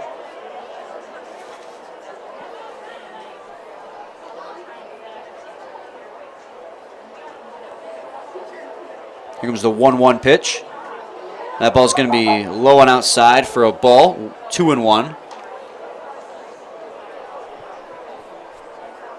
This will be a huge spot for R.J. Fuhrer as he's struggling on the hits, but able to get on board because of walking, like we were talking about his first time up. Well, he's got more walks than hits so far in the season. Grounded out his last time up. So he manages to get on base occasionally as he pops this one into foul territory, and Artizer is not able to get over there in time, so it's going to go to 2-2.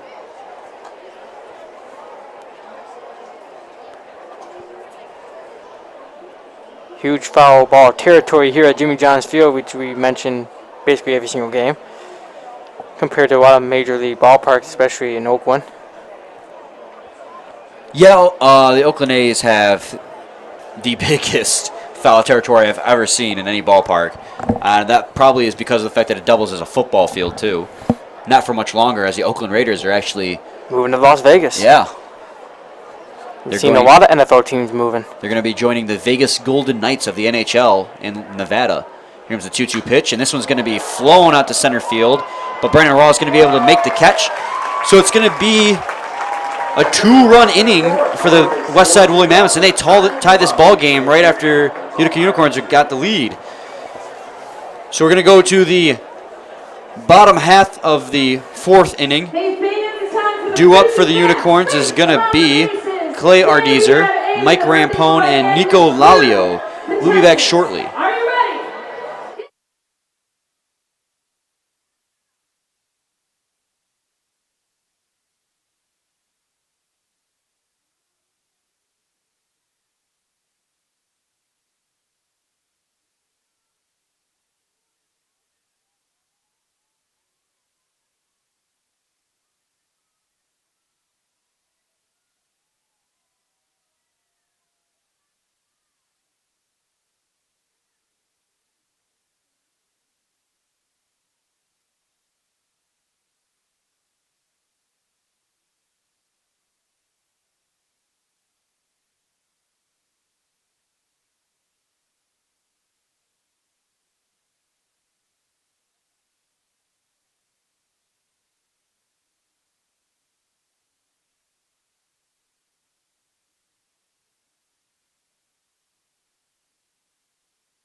Welcome back to the bottom half of the fourth inning, where Claire Deezer is going to lead off for the Utica Unicorns.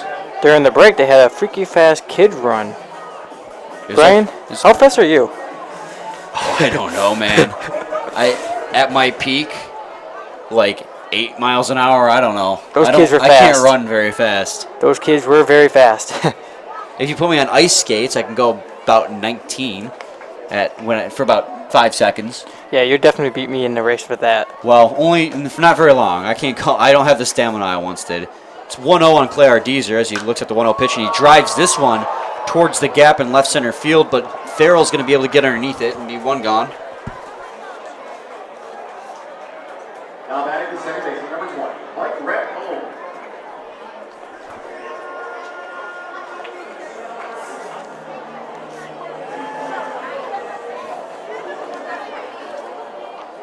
So it hasn't been turning out to be the pitcher's duel we were expecting, Dan, as both pitchers are now pegged for 2 earned runs apiece and have struggled in a couple different innings.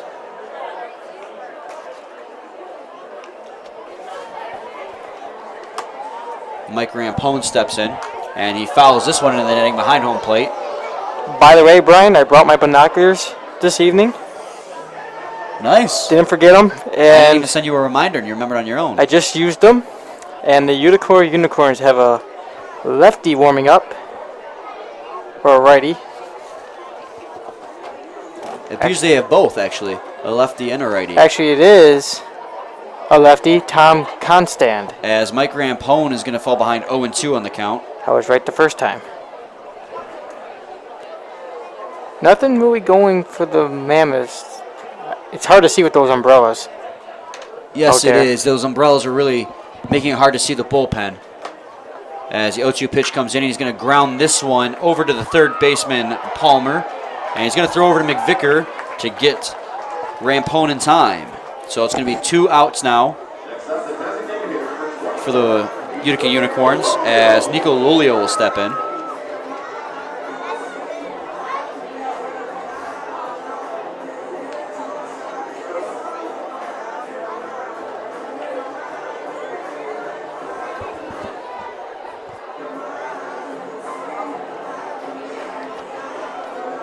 Nico Lalio, his first time up, hit the solo shot to right field into the hill over there past the foul pole.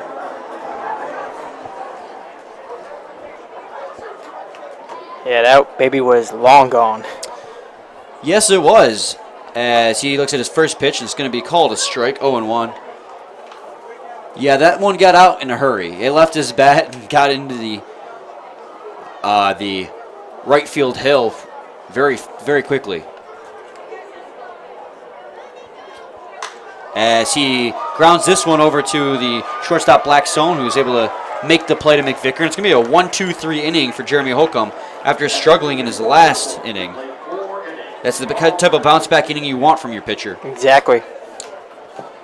So it's going to be a 2-2 tie going into the top half of the 5th inning. Due up for the Westside Woolly Mammoths is going to be Jabba Farrell, Kent Blackstone, and Jeff Smith. We will be back shortly.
Welcome back, everyone, into this 2-2 tie ball game in the bottom half of the 5th inning. New pitcher on the mound for the Utica Unicorns and Tom Constand.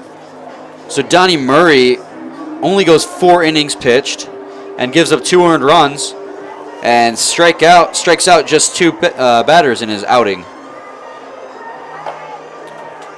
Also had 2 walks. So 2s across the board for him today. Now batting for the Westside, Willie Mammoths, the center fielder number 7. Downfall was those 2 earned runs. Well, in the 4th inning, he gave up 2 doubles, which really killed him. Resulting, and the second double resulted in 2 RBIs to tie the ball game. So Jabba Farrow will step in, but Tom Constand has yet to give up an earned run and has the win, if that means anything. It's from Rochester Hills. Yes, he is from Michigan, and he is a lefty.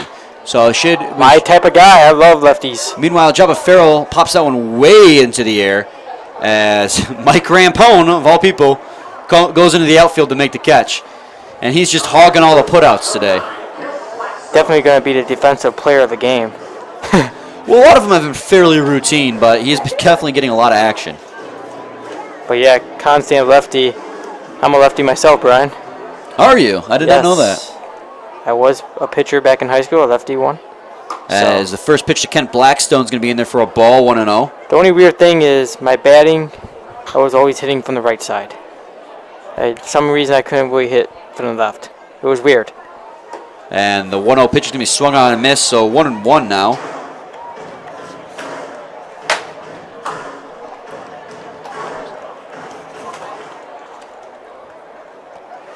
Here comes a 1-1 pitch to Kent Blackstone. He's going to swing and flare this one, but Cruz is going to be able to get it, so it's going to be 2 outs now. And Dan, we've seen this pattern with the Utica Unicorns where they get a 1-2-3 inning, and then they struggle, and then they get a 1-2-3 inning, and then they struggle.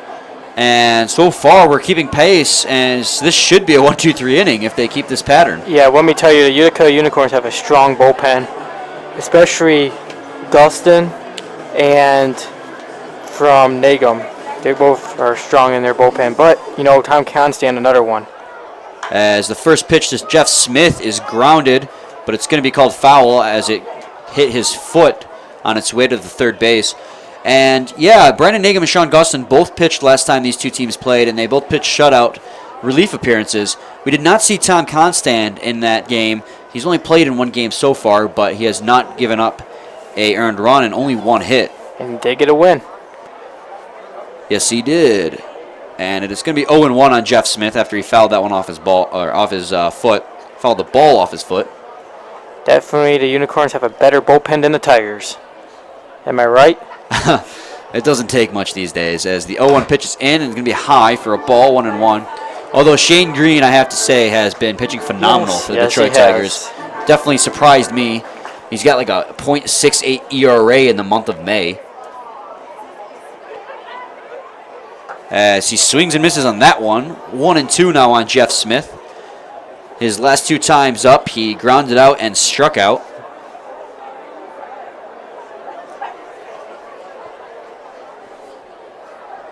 And the 1-2 pitch is going to be fouled off of the face of the catcher, Jovan Hernandez. Both catchers are being shaken up this evening. Now the umpire and both catchers have been hit with debris of some kind.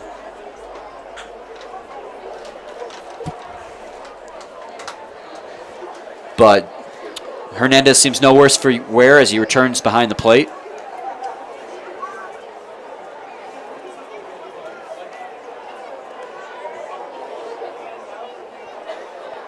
So it's still 1-2 on Jeff Smith as he waits for the pitch. Here it comes. He swings and he's going to ground this one over to the third baseman, Nick Tadero. He's going to throw over, but a poor throw by Nick Tadero allows the ball to get away from Clay Ardeezer, and Jeff Smith's going to advance on second on that error. Poor throw by Tadero there. It looked like a routine play, but he just botched the throw. So Nick Tadero is going to be able to advance to second.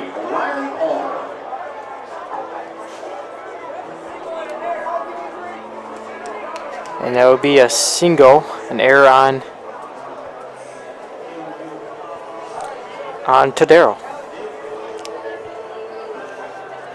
So now with 2 outs, there's going to be a man on second base for the Westside Woolly Mammoths, so they try to take the lead here in the top of the 5th inning.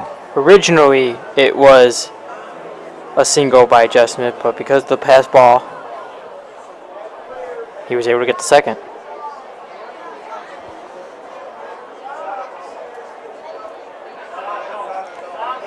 Riley Palmer waits in the batter's box as Tom Constant calls for Hernandez to meet at the mound as they try to get on the same page here.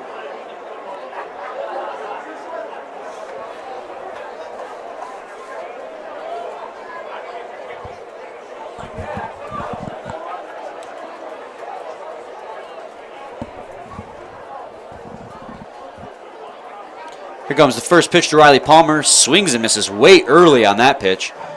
He looked like he was expecting a heater, but he got an off-speed pitch instead. So it's going to be 0-1 on him.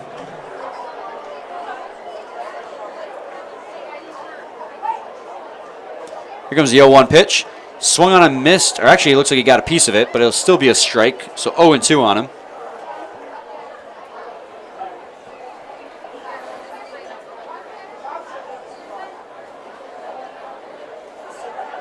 So with that error, that's going to break the trend of the 1-2-3 inning that the Unicorns had going for them, as that one's called a ball. So 1-2 on Riley Palmer.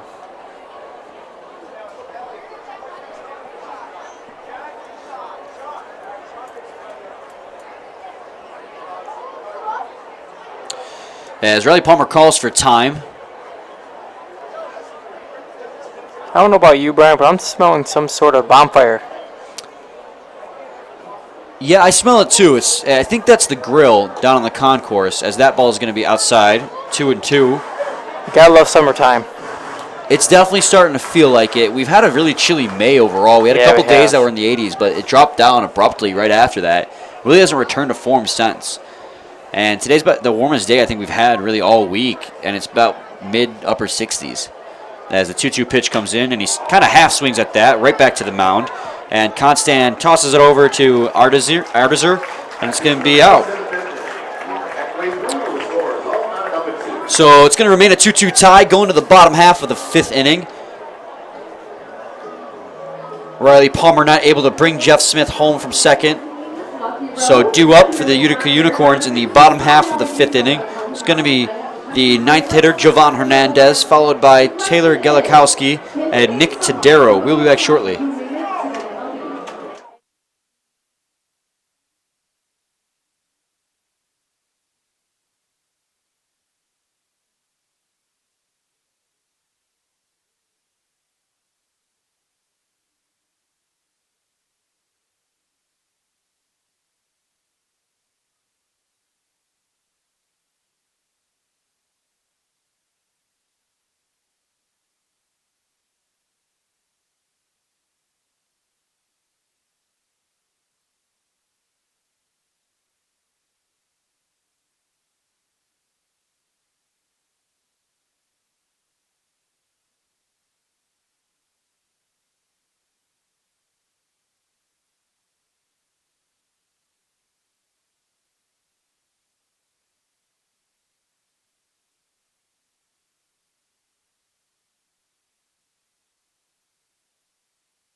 Welcome back, everyone, to the bottom half of the 5th inning. We're halfway through this one, as the game is tied 2-2 between the Westside Woolly Mammoths and the Utica Unicorns. Brian Fisher and Dan Dobler here.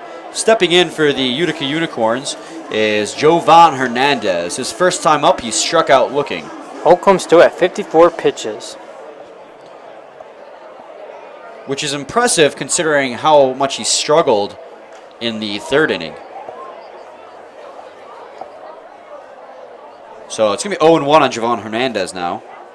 It's really hard to see what's going on in the Woolly Mammoths bullpen. Nothing really. I think they're just playing catch. It's hard to see. And the 0-1 pitch is in for a strike, 0-2. It's possible.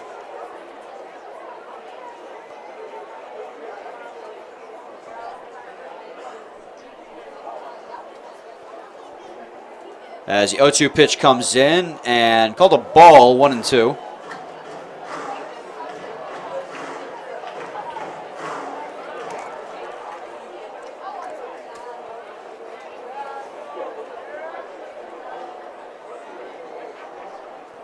As that ball is going to be grounded over the shortstop, Kent Blackstone. Throws over to first, and he gets him. So it's going to be 1 out now in the bottom half of the 5th inning. Utica Unicorns and Westside Woolly Mammoths tied 2-2. So Taylor Gelikowski is going to step in now. He walked and came around to score last time. Yes, he did. He was the tying run for the Utica Unicorns. No, that is incorrect. The Westside Woolly Mammoths were the ones who tied the Utica Unicorns. As that ball's hit right back to the mound, and the throw over to first gets him. Way to be ready for that one. It one-hopped right into the glove of Holcomb as he kind of put it up defensively.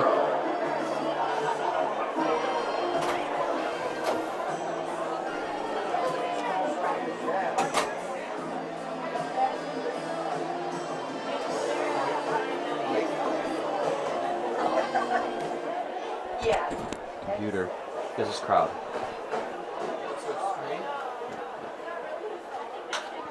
As that one is flied into left center field, but catchable by Farrell, and that's going to end the inning. 3 up and 3 down for the Unicorns in the 5th. We play 5. Oh, now it up and 2. So we'll be back after this. Leading off for the Westside Woolly Mammoths is Kyle Hamner, Hagen Wilkie, and Jordan Barnes.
All right, welcome back, everyone, to the top half of the 6th inning.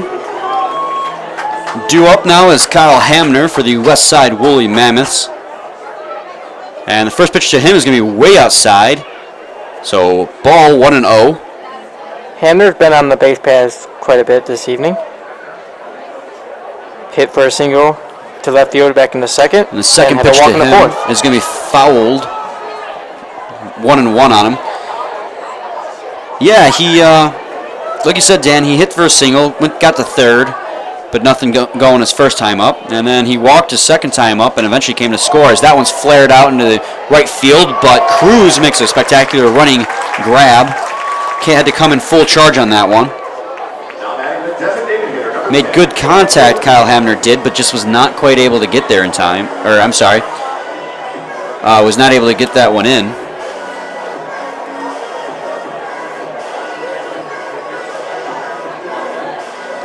Here comes Hagen Wilkie. Hit for a double last time to left field. And the first pitch to him, he's going to swing and miss on. It's going to be 0-1 on him.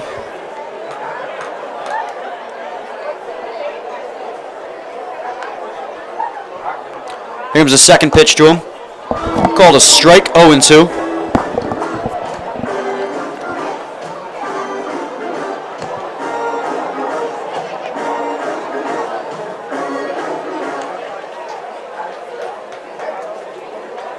Here comes the 0-2 pitch. Going to be outside, 1-2 on Hagen Wilkie.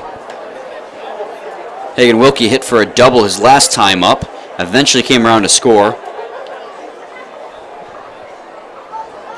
Here comes the 1-2.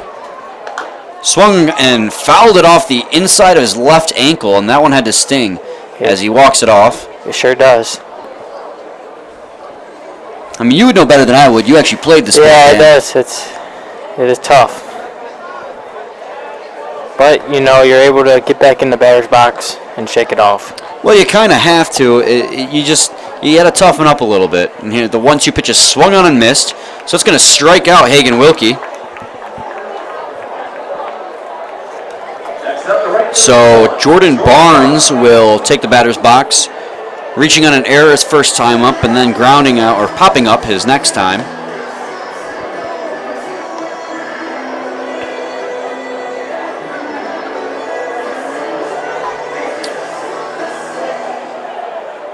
As the first pitch to him is going to be outside for a ball, 1-0.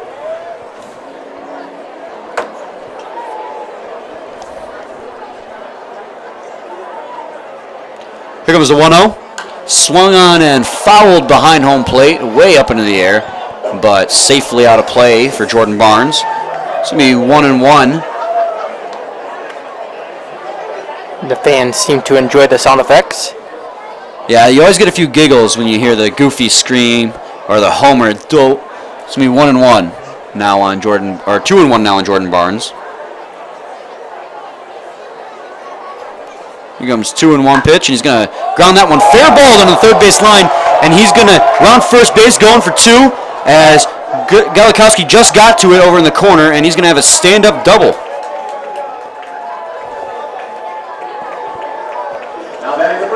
Great job by Jordan Barnes keeping this inning alive for the Woolly Mammoths. And that is the second double we've seen hit down the third base line.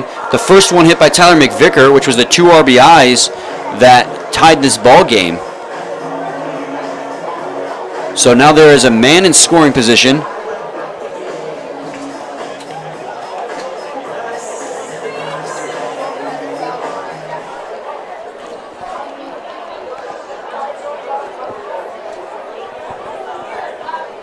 So speaking of McVicker, he's back in the batter's box. Last time up hitting for that 2 RBI double. His double, correction on my part, was the one that was hit into the fence out in right field. It was Hagen Wilkie's double that was down the left field line last time. Yeah, Cruz over there in right couldn't come up with it. It's 1-1 now on Tyler McVicker. Taking that brutal crash into the fence. Yeah, I gotta imagine there's not much padding on that fence, so it probably hurt. Because it didn't look like you really ran into the padded stanchion, but more or less the chain link fence itself. As the 1-1 pitch is swung on and missed. McVicker is disappointing himself on that one because that definitely would have been the ball if he hadn't swung. Oh yeah, that ball was way inside, but he swung on it anyways. Here comes the 1-2 pitch, and he swings and misses on that one in the same location. So it's going to be a strikeout at the end of the inning. They get a double, but could not bring him around to score. So the game's going to remain 2-2 after 5.5 innings. So you go to the bottom half of the 6th inning where the Utica Unicorns have Nick Tadero, the second baseman, or the third baseman, the shortstop Luke Doyle, and the center fielder Brandon Raw up to bat. We'll be back shortly.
Welcome back, everyone, to the bottom half of the sixth inning. Jeremy Holcomb is still on the mound, only thrown around 60 pitches so far. Only really struggled in the third inning where he gave up the 2 earned runs. He's doing a great job. He's known for going at least 7 innings. Yeah, he did that the last time out, if I recall correctly. Luke Doyle up to bat now for the Utica Unicorns. And the first pitch he sees is called for a ball, 1-0. Luke Doyle in his games today has a base hit and a walk, so he's 1 for 1 officially. As the second pitch to him is going to be fouled in by the home team dugout behind them onto the roof. And he looks to keep on getting on the base pad. He's done it successfully so far in both at-bats, and he's hoping again to do it this time, as it's 1-1 on him. Once again, we'd like to thank you all for tuning in tonight's broadcast. For all of you tuning in.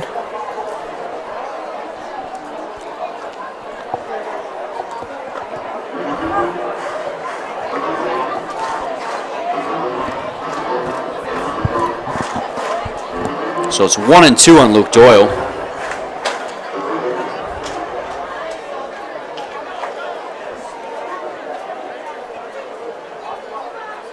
As the 1-2 pitch comes in, and he kind of half-heartedly swings to protect the plate and fouls that one in the stands.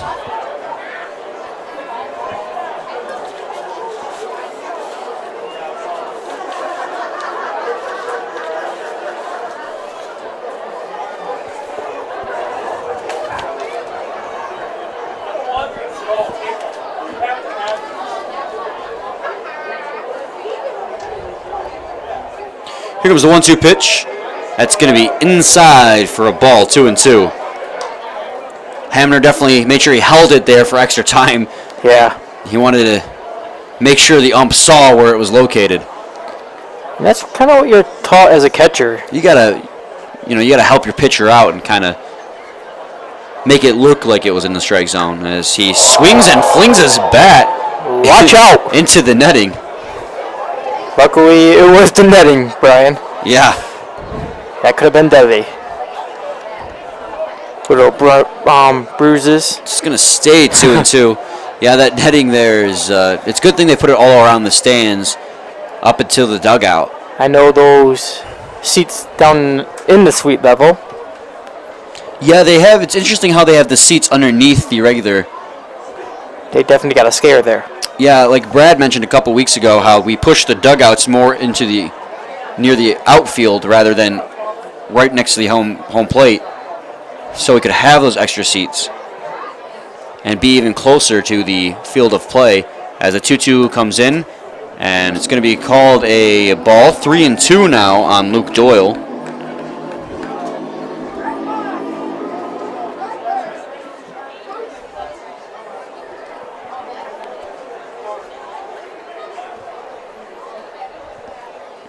And the 3-2 pitch to him is going to be over the head of the pitcher, but to R.J. Fury is going to toss over to McVicker and get the out. Great hustle there. Jeremy Holcomb made a little leap to try and get that one, but it got over his head. Luckily, R.J. Fury was there to back him up, and on the first bounce was able to make the play.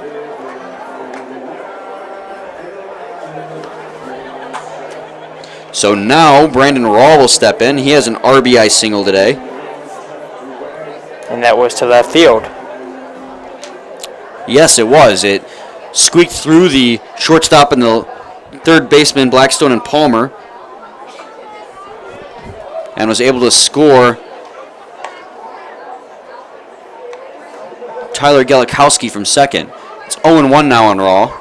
Still no action going on in the Woolly Mammoth bullpen. Holcomb's doing a great job tonight. As Brennan Raw takes for a strike, 0-2. Holcomb his pitch count's been low, and it's been low all night despite his active third inning.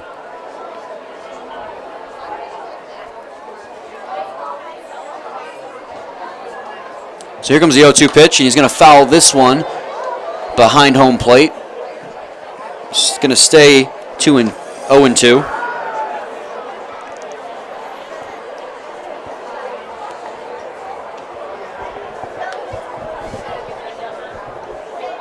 There's your dope sound effect, Brian. Yeah, I was waiting for it. Here comes the 0-2. And it's going to be fouled into the stands again. Just staying alive. Staying alive. Staying alive. Yeah, as soon as I said that, I was thinking of the song, and I was trying to resist the urge to sing it. I wouldn't want to subject the listeners to that kind of torture. Hey, I don't mind it. As the 0-2 pitch comes in, and it's going to be outside for a ball, 1-2.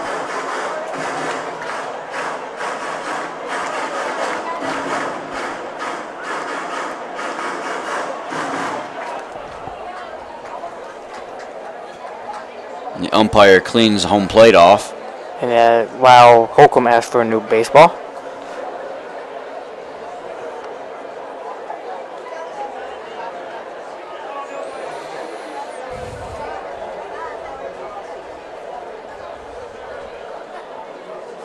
Brandon Raw retakes the batter's box.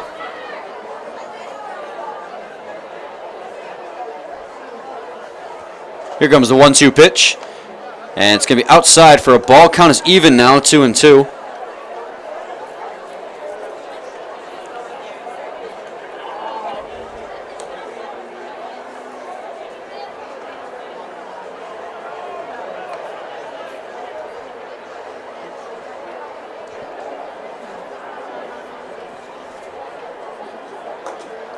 And that's going to be a ball as well. So after getting behind the count, 0-2, Brendan Raw shows some patience at the plate and worked his way back to a full count.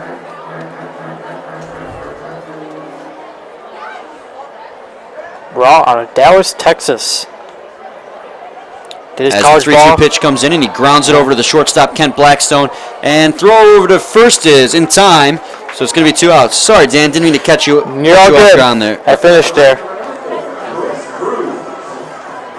I was just going to mention where he did his college ball, which is Morehead State. What college? Morehead State. Morehead State. Where's that located? I'm not good with geography. Me neither. I actually have not heard of that one. But our writer Steve is helping us out tonight. He's on the case. It's from Kentucky. Ah. Thank you, Steve. As the first pitch to Chris Cruz is called a strike. 2 outs in the bottom of the 6th inning. Game is tied 2-2. No men on and 2 outs for the Utica Unicorns. Here comes the 0-1 pitch. Outside, a ball, 1-1.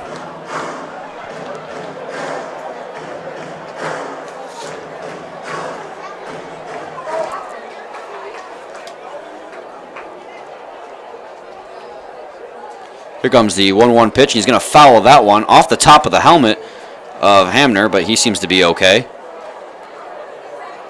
So 1-2 now.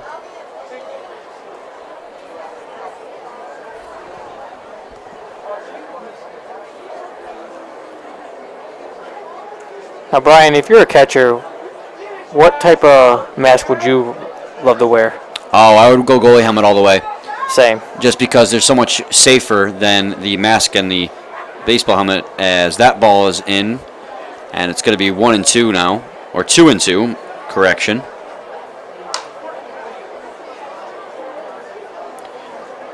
There just is so much more shock absorption in those newer helmets than there is in the old face mask.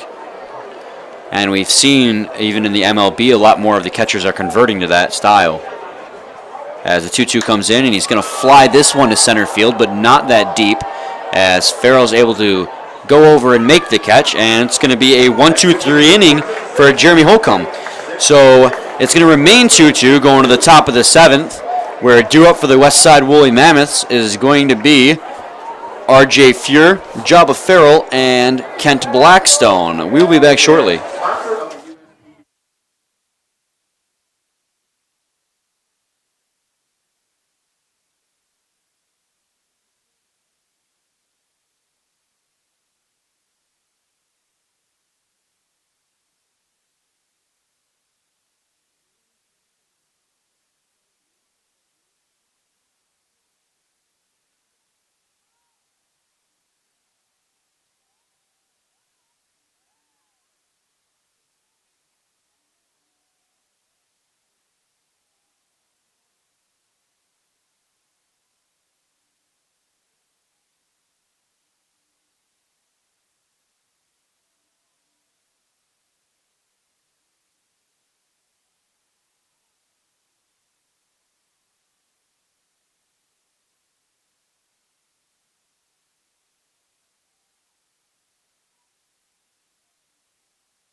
Yeah.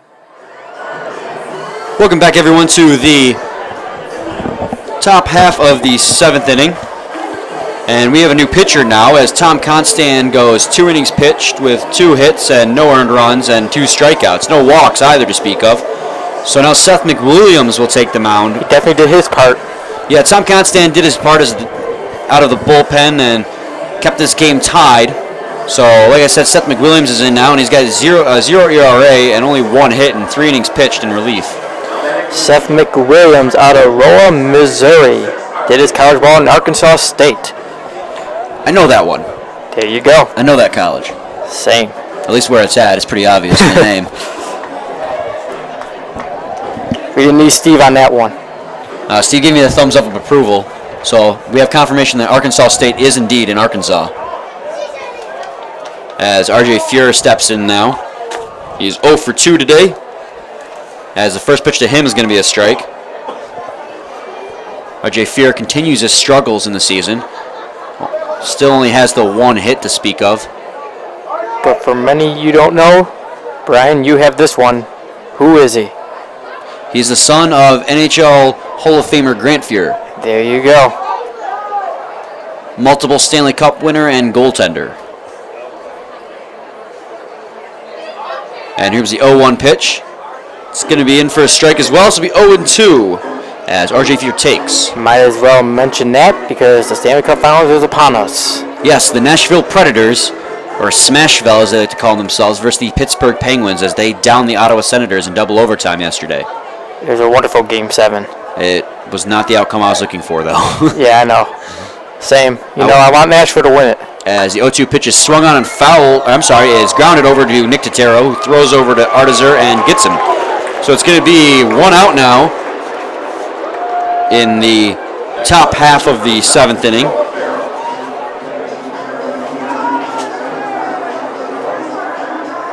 So now Jabba Farrell will step in.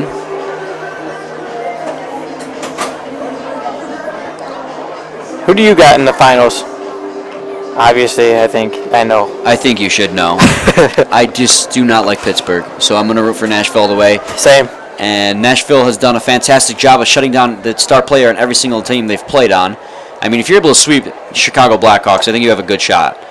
As Jabba Farrell takes for a ball, 1-0. Jabba Farrell is 0 for 3 today. Here comes the 1-0 pitch, and he swings and fouls this one way high in the air. It might stay in foul territory, but nope, it lands in the stands. So it'll be 1-1 now.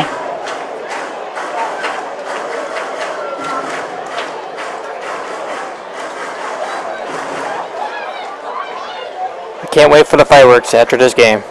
The fireworks are always something to look forward to. They do a great job with the event. And the 1-1 pitch to Farrell's in. Going to be high for a ball. 2-1 now.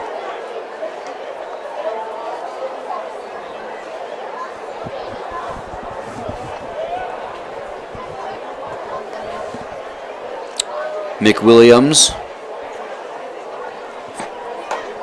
delivers for a strike. 2-2 now.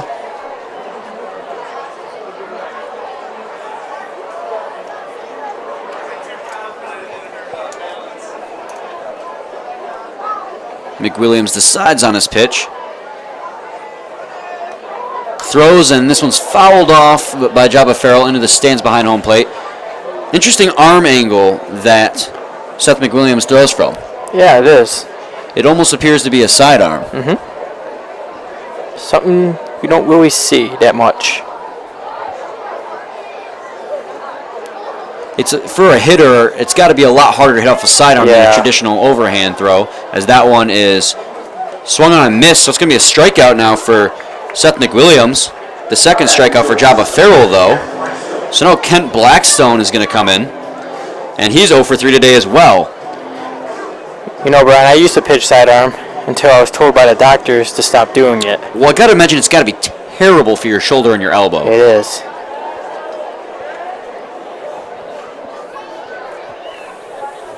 As the first pitch to Blackstone is swung on and missed. 0-1 now.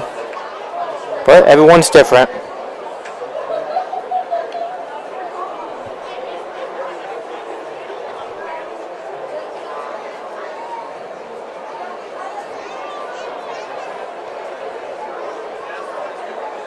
Here comes the 0-1 pitch to Blackstone. He swings and he grounds this one, but Rampone's able to corral it, and it's going to be a 1-2-3 inning for Seth McWilliams out of the bullpen. Time to get up and stretch. Yep, it is 7th inning stretch time.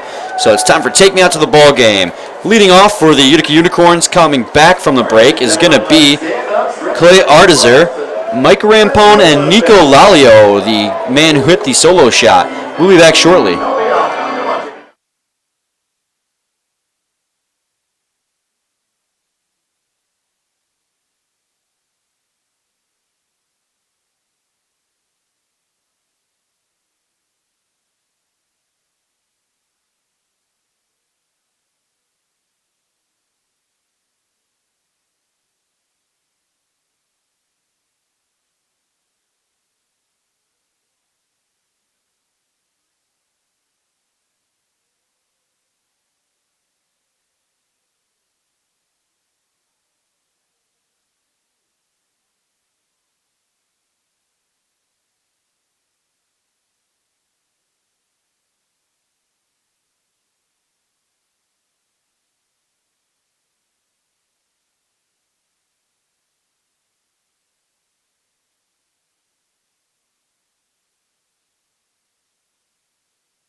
So welcome back, everyone, to the bottom half of the 7th inning. Jeremy Holcomb still on the mound. Doing a great job. Yeah, and he's besides that 1 inning, he's done a very good job. He's had 3 innings in a row, getting almost all groundouts. The 3 flyouts he has all went to Brandon Raw, or I'm sorry. Yeah, they all went to Farrell out there in center field. He's definitely getting all of our attention so far to start the season. Clay Arteazer takes for a strike, 0-1. I mean, he's caught my attention. I think he's caught most of our attention with his fantastic pitching. Here comes the 0-1. And for all you Tigers fans, the game between the Tigers and the White Sox has been pushed back to 9:30 now.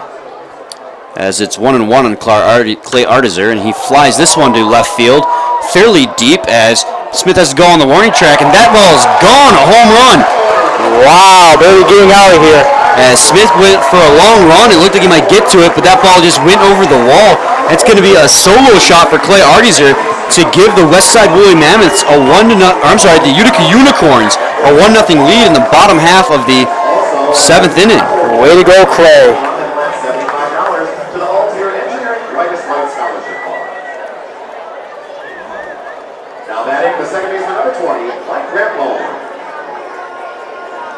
So now Mike Rampone will stand in after the solo shot from Clay Arteazer. And the Utica Unicorns have a newly established lead here in the bottom half of the 7th inning.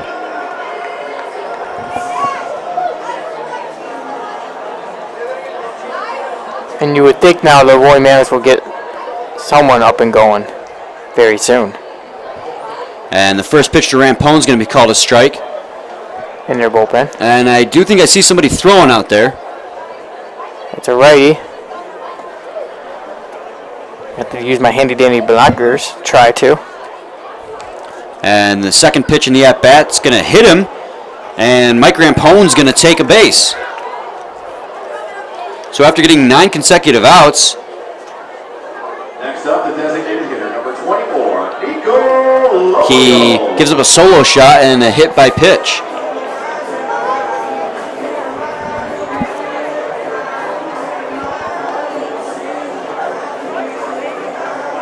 So now Nico Lalio will stand in. He also has a home run in the ball game.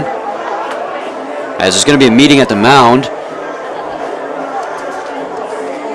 And Shane McCaddy, the manager for the Westside Woolly Mammoths, will come out. And it's probably going to be a pitching change here. I don't know. It might just to talk things over. Or give extra time maybe for the bullpen to warm up.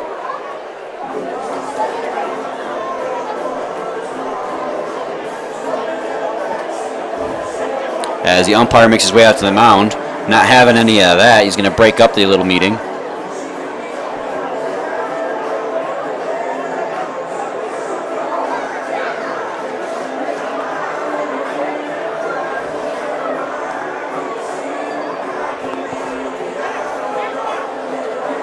Hey fans, are there any Unicorn fans in the house? Let's hear So ya. now Nico Lalio will take to the batter's box. Yeah, it seems like the majority of the crowd here are Utica fans. Well, we'll see in just a moment. But as having won the championship last season, I have to imagine they got an influx of fans as Lalio fouls that one off to the left side of home plate.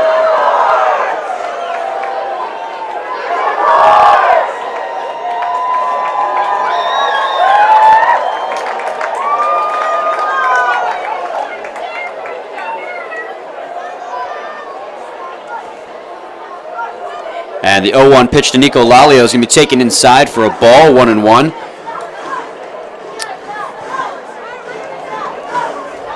Mike Rampone, the second baseman for the Utica Unicorns, is out there. He's getting a decent lead. So here comes the 1-1 pitch, driven deep into center field, but playable by Farrell. He's going to make the catch, and Rampone's going to retreat back to first. Now batting the catcher, number 5, Joe Fernando. So now there will be one out in the bottom of the 7th inning with Jovan Hernandez coming up. He is 0 for 2 in the ball game, as there is a Go Unicorns Go chant going on beneath us.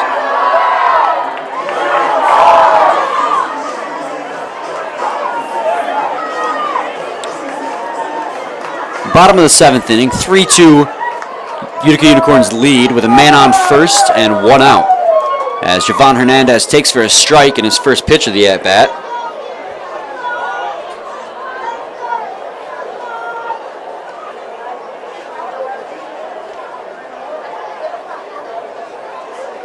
And the 0-1 pitch is going to be grounded over to the third baseman. Not going to be able to get the double play, but gets the man at first. So it's going to be 2 outs now with a runner in scoring position. Great hustle by Rampone getting there to not get the force out. Well, he had a decent lead over there at first base as well, which I think that extra step or two really helped him get in there in time.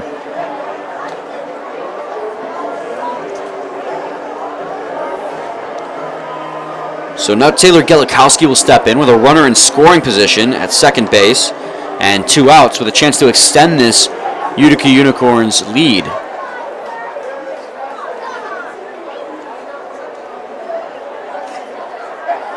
And the first pitch to him is going to be called a strike, 0-1. Gelikowski already has 3 home runs on the season. Out of Fraser, Michigan. He's a hometown boy, I guess you could say. Fraser, I grew up in Roseville, right down the street. Fraser's about 20 minutes from where I live, for what it's worth. But I played all my hockey there in my later years. At that Bell Tie Arena? They don't call it that anymore, but yeah.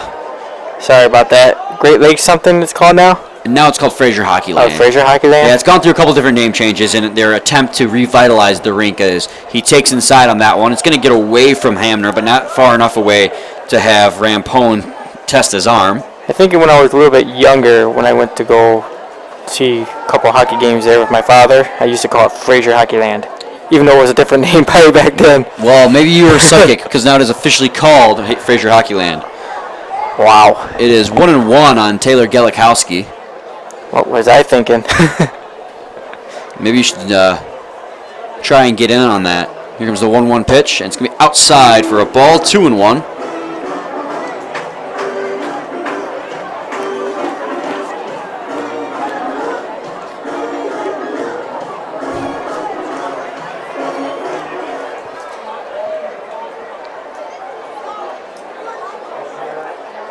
Here comes the 2-1 pitch, and that ball's going to be grounded right back to the pitcher. He's going to make an easy toss to first, and that's going to be the inning. So after a solo shot, the Utica Unicorns reclaim the lead. So it's going to be a 3-2 lead in favor of the Unicorns going to the top half of the 8th inning, where due up for the Westside Woolly Mammoths will be the left fielder Jeff Smith, the third baseman Riley Palmer, and catcher Kyle Hamner. We'll be back shortly.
Welcome back, everyone, to the top half of the 8th inning, where the Utica Unicorns have a newly established 3-2 lead. Leading off for the Westside Woolly Mammoths is Jeff Smith.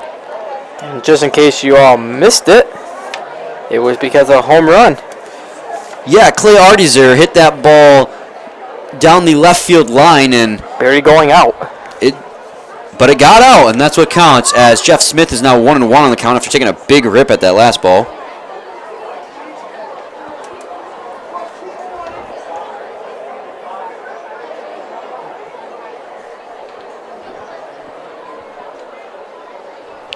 Here comes a 1-1 pitch.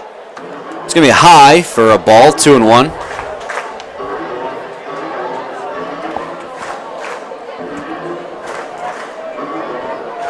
As the Addams Family theme plays. Gotta love it. I used to watch that show with my parents a lot. And that ball's going to be driven into the gap, and it's going to get in for a single. So Jeff Smith is on with a single to start the 8th inning. Quite opposite. I watched it with my sister.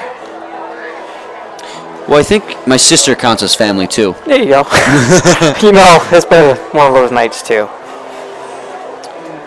So Riley Palmer will step in. He is 0 for 3 today, but he's got a runner at first, and as the Woolly Mammoths trail 3-2. So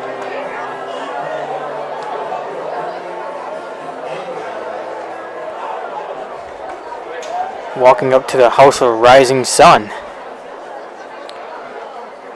never really listened to their music when I was younger. As that ball's going to get away from Hernandez, but Jeff Smith will not try to break for second as it didn't get far enough away. That's the name of the song. I don't know who quite sings it. Oh, I know. You do? I didn't listen to that song much growing up. Okay. I knew you were talking about the song, not the artist.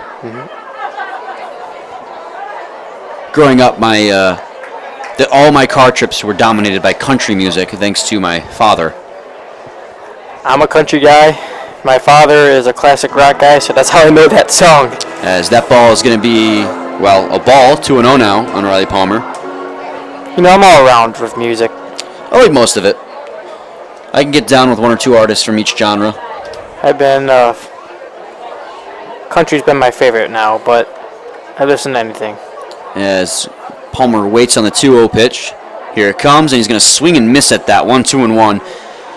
Yeah, I used to really like the country genre, thanks to my dad growing up, but then I, developed my own music tastes. I'm not really a fan of new country, where it's like a mix of hip-hop and pop. Like Sam Hunt or something like that. Yeah, I like Toby Keith and Trace Atkins, a lot of the older country musicians from the 90s. Definitely. Kenny Chesney especially, as that one's going to be taken for a ball, 3-1 now on Riley Palmer. I'm a huge Kenny Chesney and Luke Bryan fan. Luke Bryan's okay. Kenny Chesney just sounds so good live. Yes, I seen him live this past year at Ford Field. That is. Because that's another complaint of mine about modern music artists is a lot of them, they auto-tune so much of their music that by the time you get to hear them live, they don't sound as... Jeff Smith breaks for second, and the throw down to second is going to be poor, but Rampone makes a diving stop out in the outfield to keep that ball from going further and allowing Jeff Smith to advance to third. Rampone, man, what a night for him. Yeah, he's having a great night out there on the defensive side of things. But Jeff Smith will steal.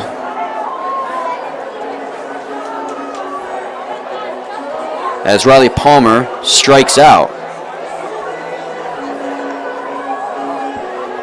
Actually, it was a walk. A walk, my bad. Hey fans of the ring, Westside. So I guess technically it won't count as a steal. You never know. Well, it can't because it was a walk. Yeah, you're right. But it was still a nice play. Sure was. And as we got Woolley down there interacting with the fans in front of the camera. And you got Lancelot as well. But here, actually, Lancelot's sitting down. And just taking a breather. Chilling. As that ball is going to... Obviously paying attention to what's going on. Hamner argues that he was hit by that pitch, but the umpire disagrees.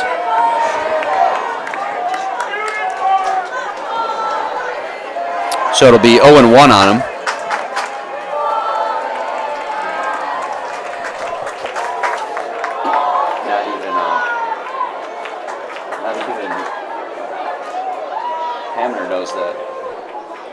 arguing.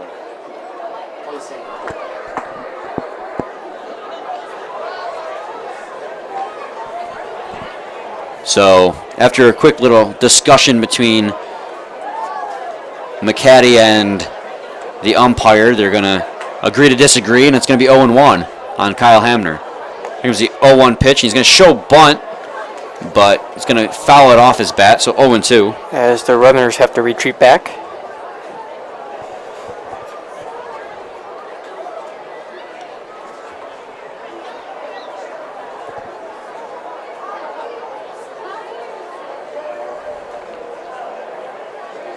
Two men on with no outs in the top half of the 8th inning. As the pitch to Kyle Hamner is on its way, and it's going to be fouled, almost hitting Hagen Wilkie as he warms up. He had to run out of the way of that. He sure did. So it's going to remain 0-2 now. Actually, yeah, you're right. Hagen Wilkie.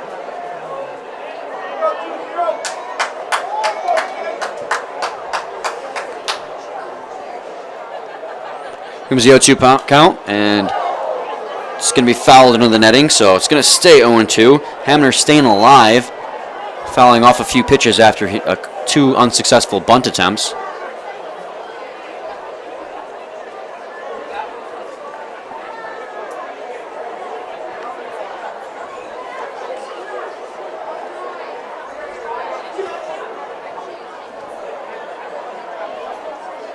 The 0-2 pitch is going to be grounded between Ardizer and Rampone. And Jeff Smith is going to come around to score, but they're going to tag. Oh, no, he's going to be safe down there at third base, Riley Palmer.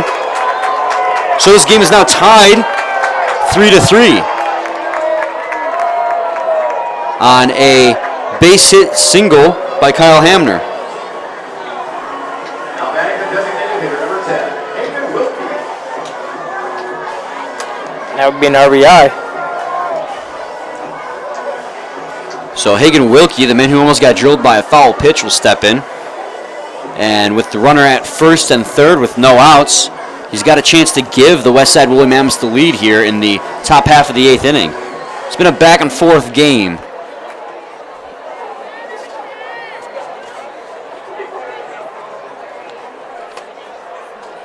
Utica Unicorns, every time they get the lead, the Mammoths have an answer. As that ball's going to get away from the catcher, Hernandez, and they're going to try and score, and he scores from third base to give the Westside Woolly Mammoths the lead on a wild pitch.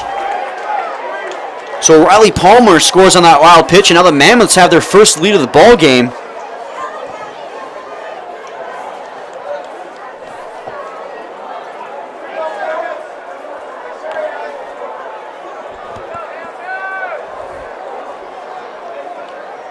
So it's going to remain nothing on the count, but now only a man at second base. Or 1-0 on the count because of the wild pitch. As Kyle Hamner is able to advance and Riley Palmer is able to score as he grounds this one over to the second baseman, Rampone, who throws it way wide, and that's going to allow Kyle Hamner to score. And allow Hagen Wilkie to get all the way to second base. So Utica Unicorns come into this inning leading the game, and now are losing 5-3 based on a wild pitch and an error. Unicorns are, I don't know what to tell you there, Brian. It's getting really too antsy here for the Unicorns. I think they just need to take a deep breath and settle down. Jeez. Seth McWilliams did a good job having 1-2-3 inning last inning, but it's just defensively and on his part have just struggled this inning. Errors. Come back and haunt you. I mean, and that was Rampone who threw that error. And he was very active tonight. Yeah, he was playing very well defensively. As that ball is fouled off by Jordan Barnes, 0-1.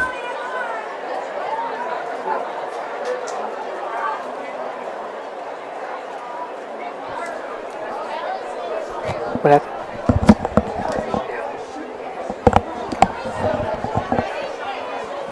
The 0-1 pitch to Jordan Barnes is going to be grounded over to Holcomb, who makes the play this time for the first out. There you go, Rampone. Hagen Wilkie is able to advance over to third base on the play. Next up, at first base, Definitely made up from the last time. Well, I doubt That he throw feels the over. same because his He's still wild down, throw yeah. ended up allowing a run to score. As Backstreet Boys plays, and apparently the boy band night is carrying over. Backstreet's back. I'm not finishing that. Oh, all right then. It's not boy band night anymore. As that pitch to Tyler McVicker is going to be high, 1-0. You let me down, Brian. I'm sorry.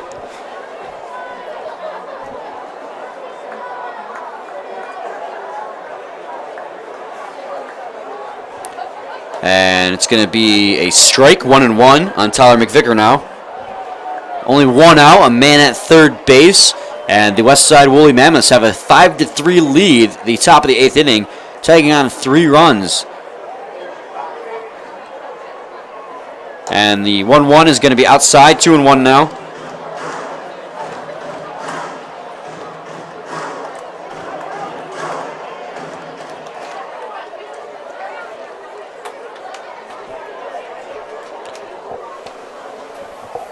Here comes the 2-1 pitch, and it's going to be swung on and hit into the outfield. So it's going to be a base hit and an RBI for Tyler McVicker. Now batting the second baseman, number 6, R.J. Fuhrer. And now R.J. Fuhrer will step into the batter's box. His last time up, he grounded out to the third baseman, Nick Tordero.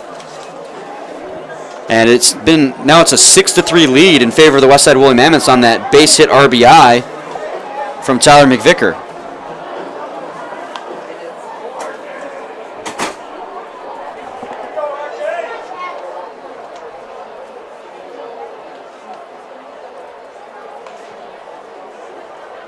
And they're going to throw over to first, but Tyler McVicker is able to get back in time. No worries there.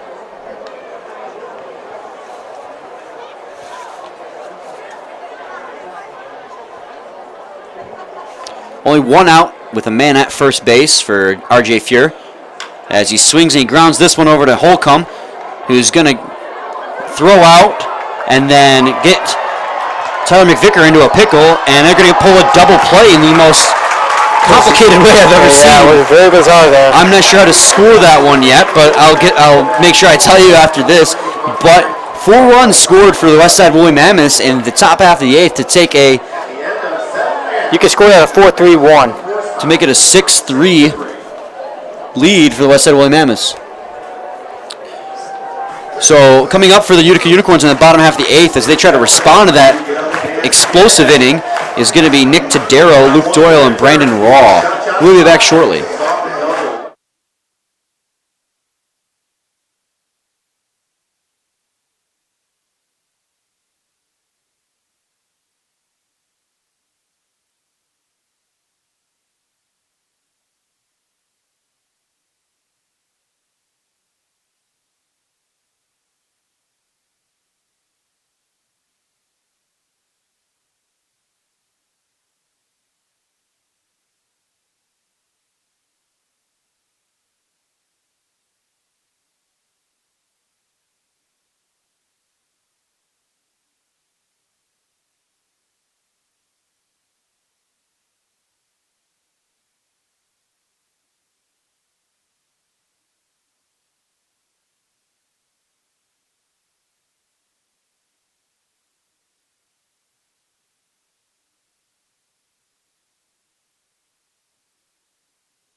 Welcome back, everyone, to the bottom half of the 8th inning, where the Westside Woolly Mammoths have gotten their first lead of the game, leading at 6-3 now. And we have a new pitcher in for the Westside Woolly Mammoths, as Jeremy Holcomb goes 7 innings pitched, allowing 5 hits, 3 earned runs, 2 walks, and 2 strikeouts. So a quality start for him, and his team responded well by getting him 4 runs in the last half inning. So now in for the Westside Woolly Mammoths is Corey Kimber. And he has 2 innings pitched on the season with 1 hit and no earned runs. So Quentin Alexander is pinch hitting now for Nick Tadero. Nick Tadero. Yeah, Nick Tadero. I got that right. And it's 2-0 on him now.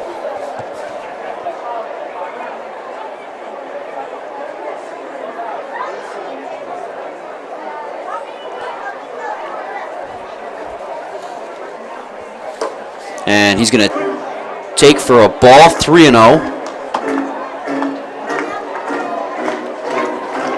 What a great pitching performance from Holcomb tonight. It was pretty good. It wasn't obviously as good as his first 2 starts, as he let up 3 earned runs, but he went 7 innings with only 3 earned runs, so he qualifies for the quality start. And it's going to be a strike. And I believe he qualifies for the win as well, because Yes. he was still on the mound in the 7th inning when his team made that comeback. As it's 3-1 now on Quentin Alexander.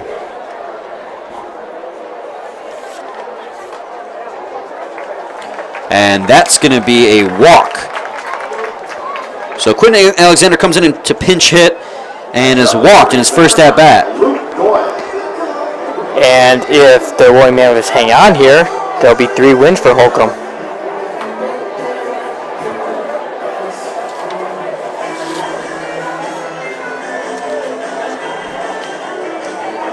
So Luke Doyle steps in now. He is 1 for 2 today. Has a base hit and a walk.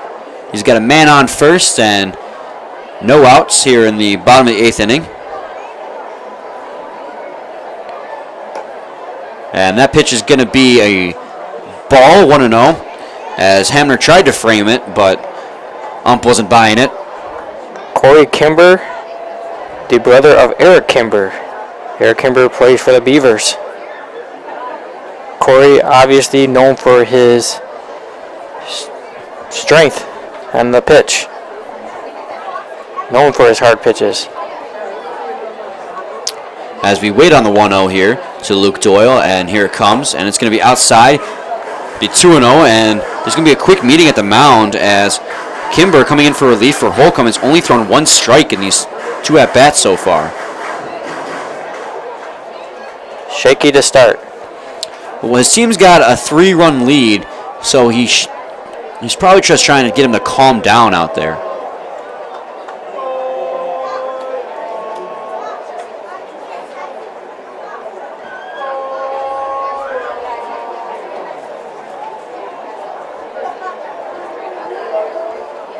And here comes the 2-0 pitch.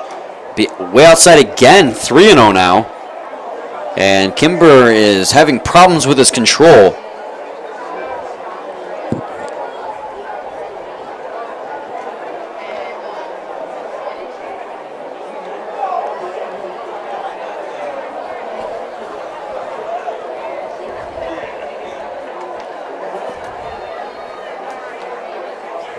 Here comes a 3-0 pitch, and it's going to be high. So it's going to be 2 consecutive walks now for Corey Kimber with no men out here in the bottom half of the 8th inning. And that will be a little meeting at the mound. And Brendan Raw will step in the plate after this meeting ends. He has an RBI single today.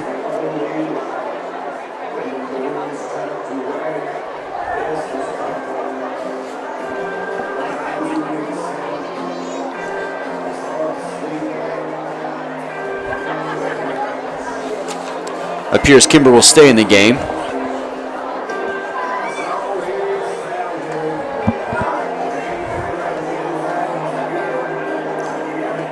Doesn't look like anyone's warming up in the Mammoths bullpen yet. It's hard to tell though with all those umbrellas. Actually, it appears someone might be. Looks like a right-hander. Right-hander.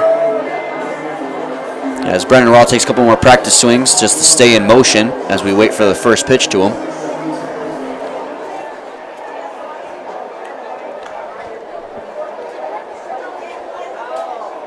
Here comes the first pitch to Brennan Raw, and he's going to pop that one way up in the air, but out of play behind home plate. So it's going to be 0-1 on him.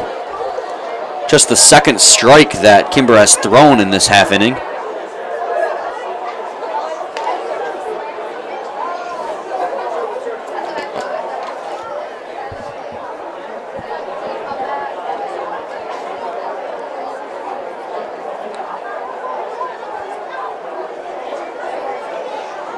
As Raw takes on the 0-1 pitch for a ball, 1-1.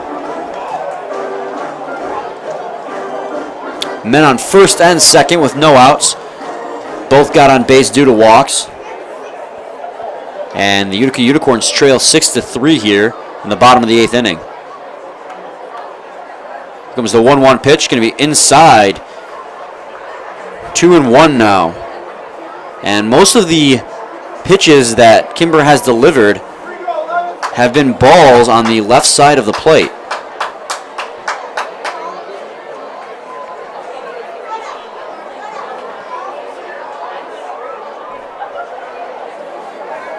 Here comes a 2-1 pitch, and that one's going to be swung on and flown high in the air, but shallow into foul territory, as Palmer's going to be able to make the catch, and that'll be the first out of the inning. Real confusion there between Palmer and Blackstone. The shortstop is Blackstone, yes. Palmer able to call him off. And so now Chris Cruz will step into the batter's box. He is 1 for 3 today. He has a base hit.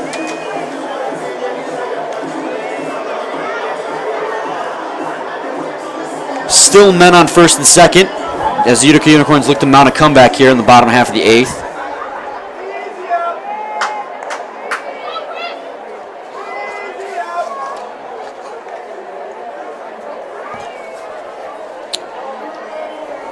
As Corey Kimber steps off the mound real quick. Resets now.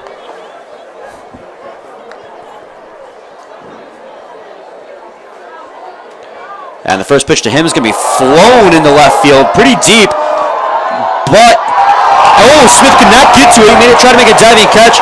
And so, 1-1 will score as Quentin Alexander comes all the way around from second to home. And that'll be a RBI single for Chris Cruz. It ain't over yet, Brian. It's never over until it's over. So it's going to be 6-4 now in favor of the Westside Woolly Mammoths. But now they've climbed within 2 on that deep single to drive home a run.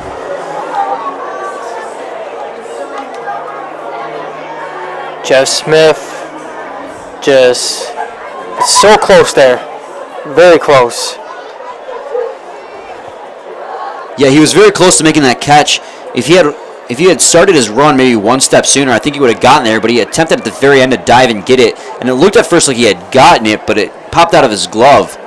As the first pitch to Clay Artizer, the man who hit the solo shot in the last inning, takes for a ball. So 1-0 now on him.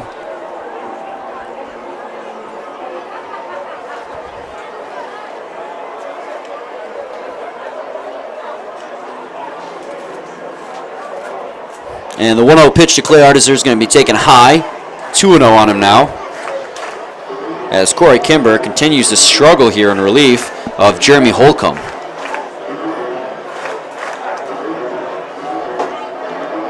Allowing for 2 walks and now a RBI single.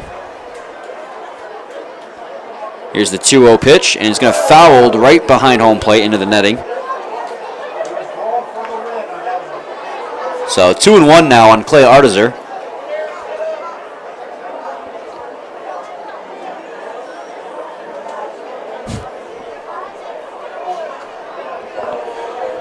Clay Artizer last time up in the 7th inning hit the solo shot to give the Unicorns the lead, but then the Westside Woolly Mammoths countered with an explosive 4-run 8th inning. And that ball's going to be outside, 3-1 now.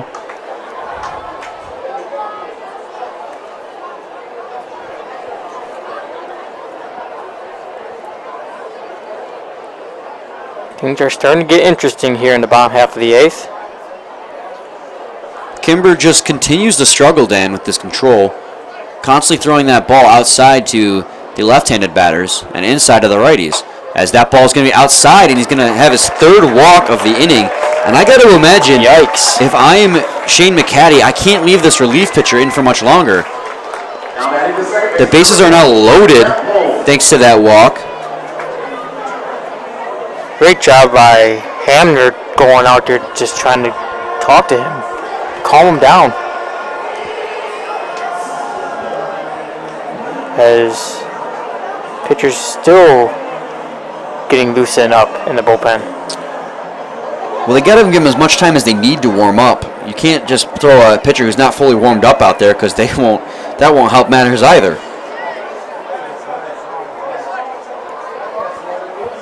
So now Mike Rampone's going to stand in. His last time up, he got hit with a pitch. And he's going to fly this ball into the right field, but not deep enough as it's going to be in foul territory. But no one can make the catch, so Mike Rampone will stay alive at 0-1. 3 outfielders, or just 3 defensive players in general, not all of them were outfielders, went to make the grab, but no one could decide on who was going to get it, and it eventually just hit the ground. RJ Fuhr was the one that dove for that one. Couldn't get it, though, as it hit the ground in front of his glove.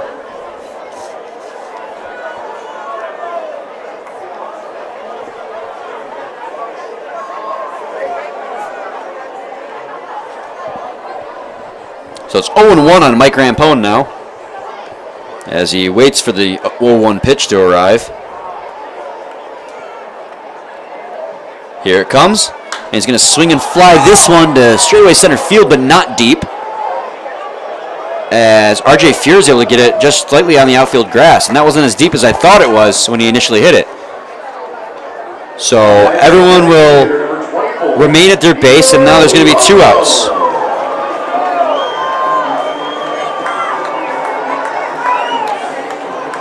Nico Lolio had a home run back in the 3rd. Yeah, he hit the solo shot that started off the comeback inning for the Mammoths.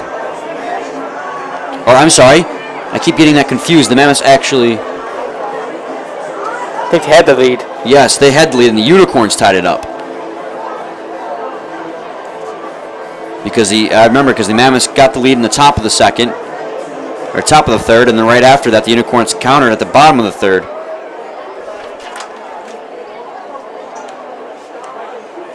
So it's going to be 2 outs with bases loaded now for Nico Lolio. And as you said, Danny has a solo shot today.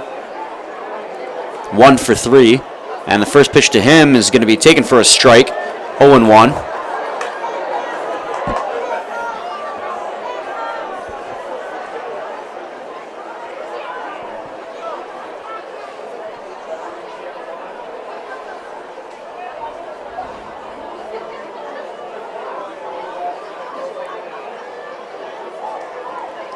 As time is called. The game is 6-4 in favor of the Westside Woolly Mammoths at the moment. Bases are loaded with 2 outs for the Utica Unicorns as Nico Lolio steps in looking to do some damage and possibly tie this ball game back up. The 0-1 pitch is in, and it's going to be a ball outside, 1-1.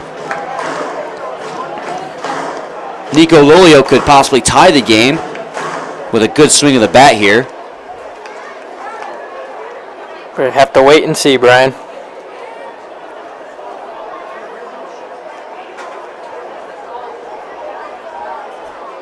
Here comes a 1-1 pitch. It's going to be in for a strike. 1-2 now on Nico Lolio. Almost in the same location as the last pitch, but this time was called for a strike.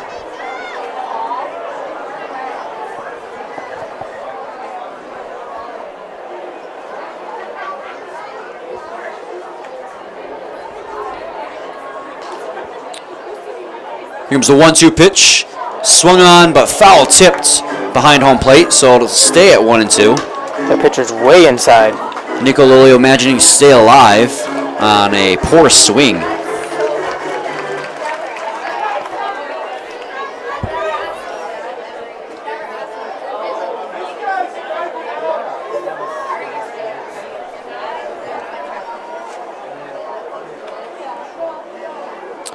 Here comes a 1-2 pitch. Swung on a miss. So Utica Unicorns load the bases, get one run back, but are not able to tie the ball game as Corey Kimber gets himself out of the jam he worked himself into, striking out Nico Lolio to end the inning. So it's going to be 6-4 in favor of the Westside Woolly Mammoths going to the top of the 9th inning. And at the top of the 9th inning is going to be Jabba Farrell, followed by Kent Blackstone and Jeff Smith. We will be back shortly.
Welcome back, everyone, to the top half of the 9th inning.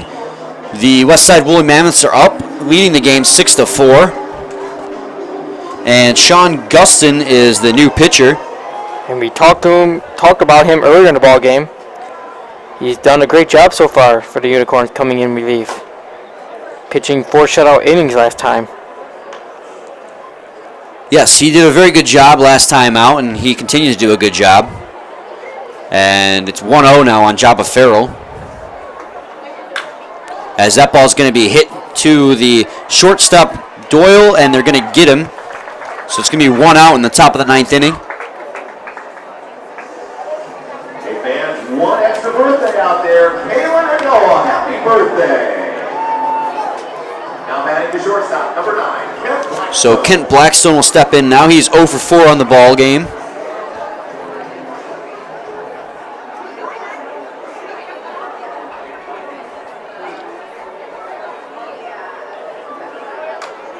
As that ball's fouled into the screen behind home plate, so it's going to be 0-1 on him now.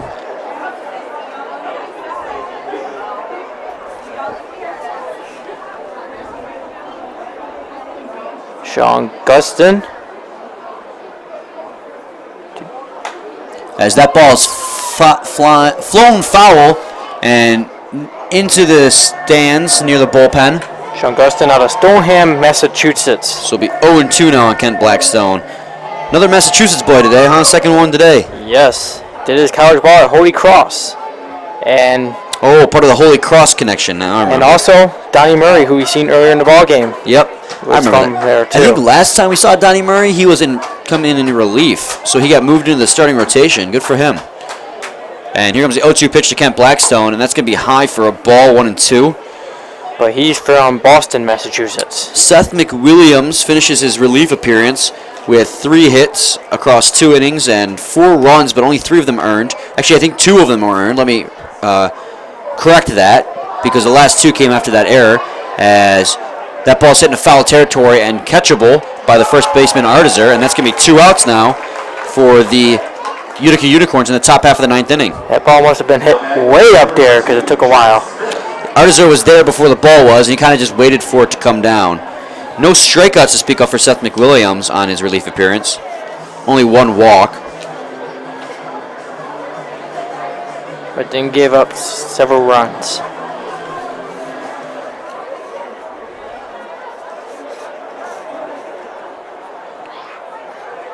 And the first pitch to Jeff Smith is swung on a miss, so it's going to be a strike, 0-1 on the count.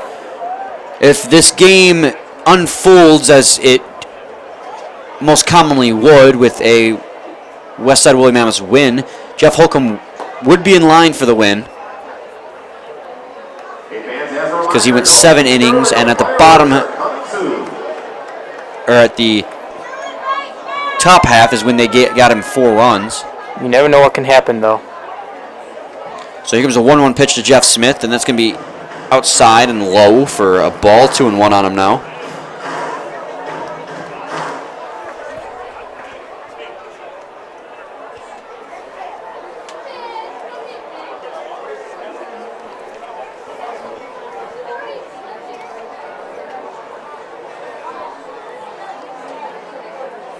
And that's going to be a ball, 3-1 now on Jeff Smith. After getting 2 quick outs, Jeff Smith has a hitter's count. Here comes a 3-1 pitch. Be inside for a ball, and he walked him. So now we have a man on first base with 2 outs in the top of the 9th inning. And it is a 6-4 lead in favor of the Westside Woolly Mammoths.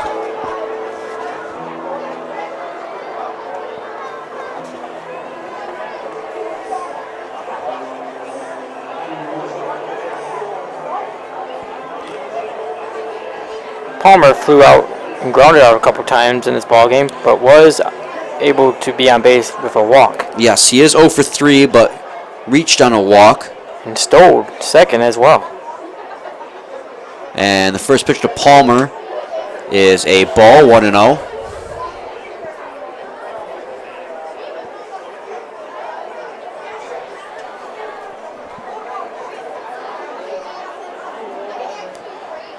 As Palmer waits on the 1-0, and they throw over to first, but Jeff Smith's able to get back in time. No worries there.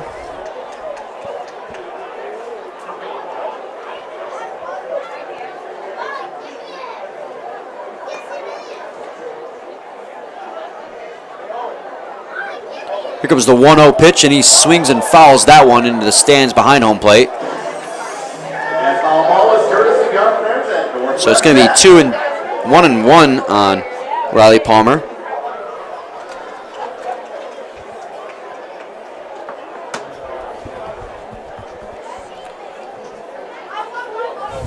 As Palmer steps back into the batter's box and resets. Not too big of a lead from Jeff Smith over there first, and he swings and fouls that one off the face mask of Javon Hernandez. We'll have to fix his mask, of course. Seems okay, though. So it's going to be 1-2 now on Riley Palmer.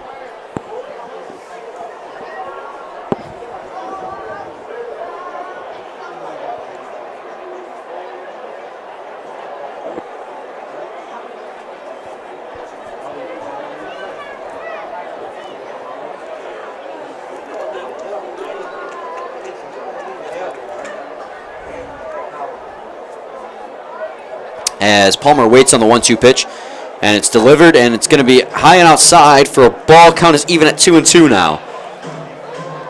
In the top of the 8th inning, the Westside Woolly Mammoths exploded for 4 runs and took the lead from the Utica Unicorns and have had it since then. Utica Unicorns were able to respond with 1 run of their own in the bottom half, but it's just not enough, as a throw over to first is just to make sure Jeff Smith stays there. We've seen a few home runs today. We sure have. We saw one from Nico Lalio and Clay Artizer, as that one's going to be in for a ball as the count goes to full 3-2. So it's going to be 3-2 now with 2 outs and a man on first. The Mammoths, who are at bat right now, lead the game 6-4 in the top of the 9th inning. While Jaws plays in the background. They do that for, I believe, every 3-2 count. I mean, I think I can assume the context, but as that one is fouled into foul territory, but playable by Artizer as he makes the catch. And that's the second time Artizer made a catch in foul territory, and it's going to end the inning. So it's going to be the last call for the Utica Unicorns coming up in the bottom half of the 9th inning. And then following that will be fireworks. So coming up for the Utica Unicorns in the bottom half of the 9th inning is going to be the number 9 hitter, Javon Hernandez, followed by Taylor Galikowski and Quentin Alexander. So we'll be back shortly.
Sorry about that. That's okay, but Welcome back, everyone, to the top of the 9th inning, or the bottom of the 9th inning. Last call for the Utica Unicorns, and we have Jovan Hernandez will step in, and I believe, We have a new pitcher for the Royal yes, Mammoths. number 24, and that would be Joel Sharon, a left-handed pitcher out of Milwaukee, Wisconsin, Their closer. and it's going to be 2-0 now on Jovan Hernandez.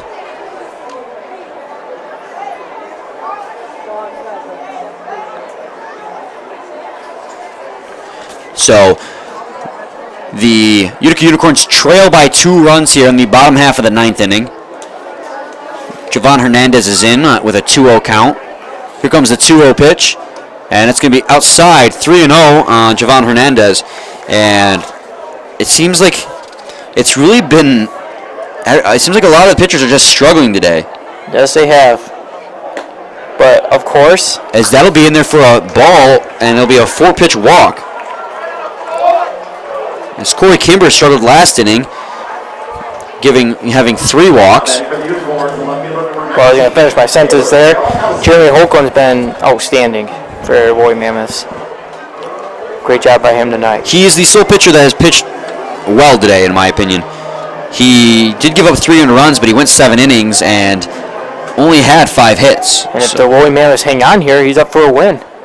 As Taylor Galikowski steps in, takes a pitch inside for a ball, so Joel Sharon has yet to throw a strike in the bottom half of the 9th inning here. And that's not good. Especially against a hitter like Joel Galikowski, or Taylor Galikowski, and that's going to be another ball, so 6 consecutive balls to start the bottom half of the 9th inning. Something you don't see. Hey, are there any uniform fans left here? Let's hear you. As Utica fans get rallied up and try and propel their team to a win. Let's hear you. Come on. I'm sure you can hear that through the mic.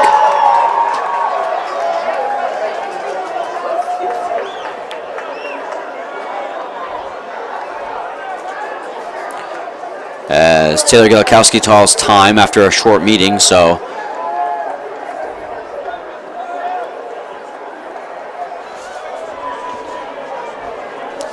and here comes the 2-0 pitch, and that's going to nick him, I think. No, it looks like he got out of the way in time, but it's going to be 3-0. 7 consecutive balls thrown from Joel Sharon. Something you do not see, Brian. Joel Sharon's been pretty effective out of the bullpen, and that's going to be 8 consecutive balls and 2 walks to start the bottom of the 9th. And that's going to deserve a meeting to the mound. Yeah, Shane McCaddy's going to come out and have a discussion with him. Not happy at all. And we have action in the Westside Woolly Mammoths bullpen as we have a righty warming up. I'm sorry. I put away my binoculars. That's no problem. I was able to see it from here. Kind of hard to see with these umbrellas, too. Yeah. And right foul territory.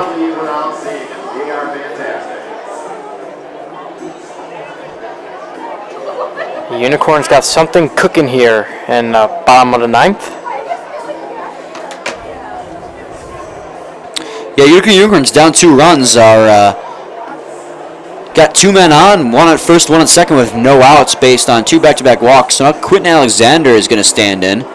He pinch hit for Nick Todaro in the 8th inning, and he himself drew a walk.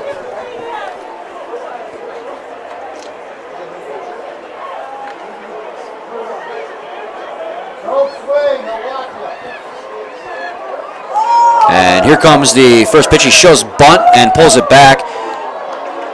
And they throw down the second, but Jovan Hernandez is able to get back in time. So it'll be 1-0 on Quentin Alexander for the 9th consecutive ball, yet to throw a strike. Just got that hand in there. On the slide back to second. So 1-0 on Quentin Alexander as he steps back into the batter's box. And I got to imagine that these batters are going to be showing a lot of patience. So that ball's way outside for the 10th consecutive ball with no strikes thrown. So 2-0. And at this rate, the Utica Unicorns just probably don't even feel like they need to swing the bat. No. And Brian, I'm glad you're counting because I lost track. Well, I mark it down every single time he throws a pitch, and I have yet to write one in a strike column. And that one's going to be outside for a ball, the 11th straight ball, and it's going to be 3-0 now on Quentin Alexander. This is crazy. Of course, a fan cheering for Alexander there.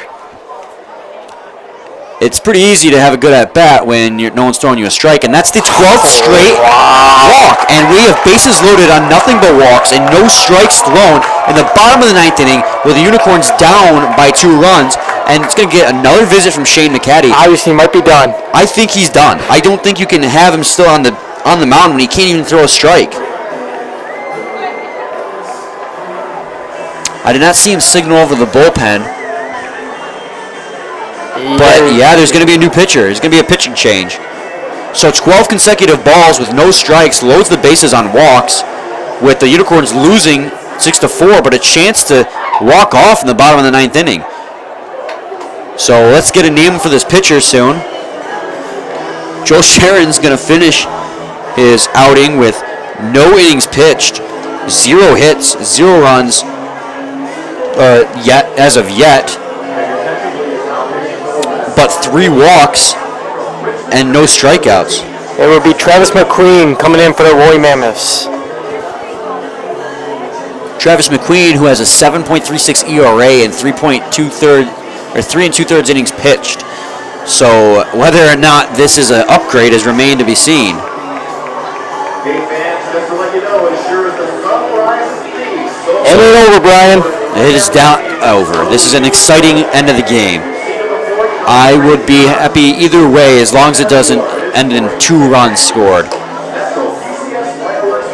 because that would indicate extra innings. You don't want extra innings? I wouldn't be opposed. It would be just a longer night. Yes, it's already getting late though.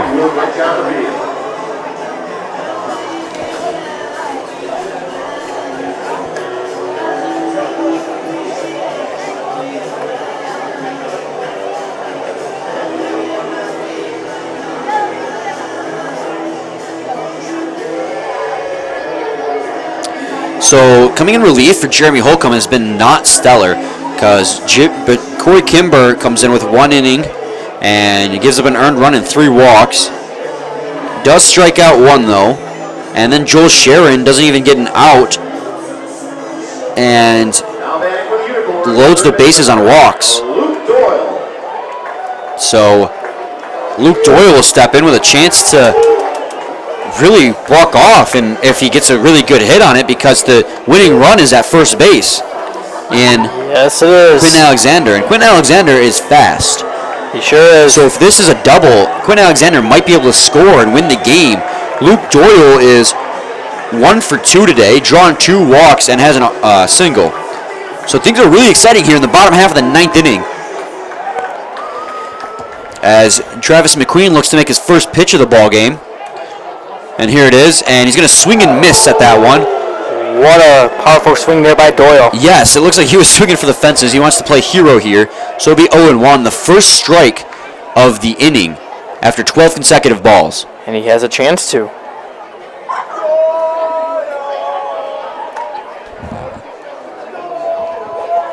So here comes the 0-1 pitch, and that ball's going to be outside, 1-1 now on Luke Doyle. And I'm on the edge of my seat here, Dan. Me too. As I just look forward to the outcome of this game. Either way, it'll be exciting. And if you're a Roy Mammoths fan, you have to be biting your fingernails. I think both teams are biting their fingers right now, pretty nervous for the outcome. And here comes the 0-1 pitch, and that's going to be outside, 2-1 now as Luke Doyle. That pitch just missed. Yeah, just barely outside. As this umpire is giving no leeway to the pitchers here in the 9th inning.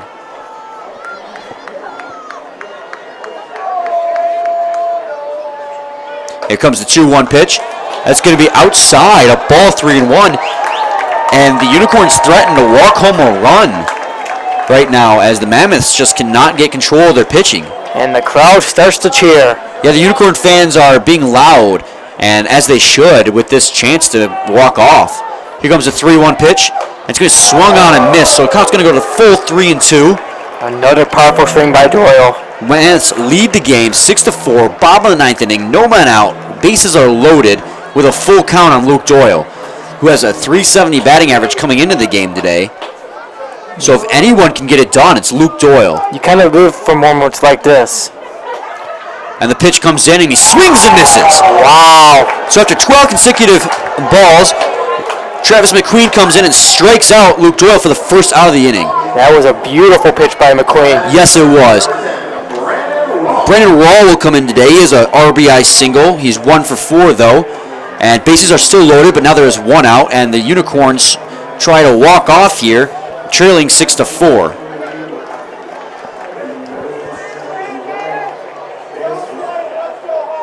And the first pitch to Brandon Raw is going to be in for a strike. That one had nice movement on it. Utica was going to come inside and then came back over the plate. So 0-1.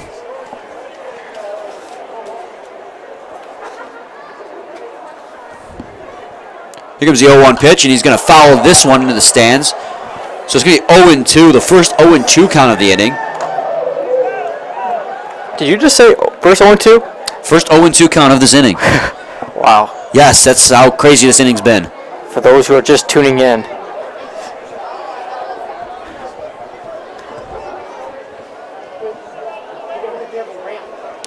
0-2 pitch is in.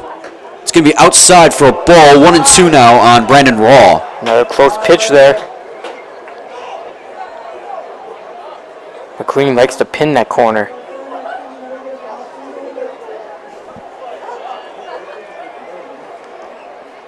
And here comes the 1-2 pitch.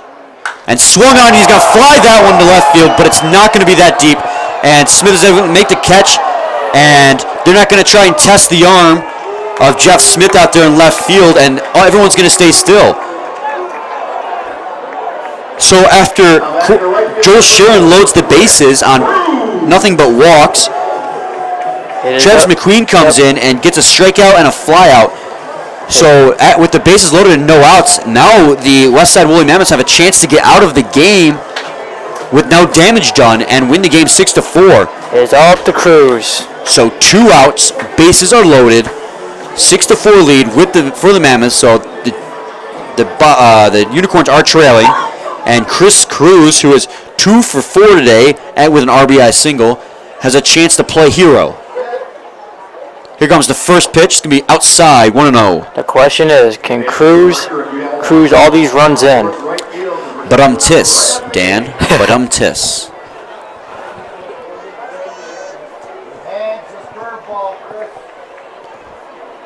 Here comes the 1-0 pitch.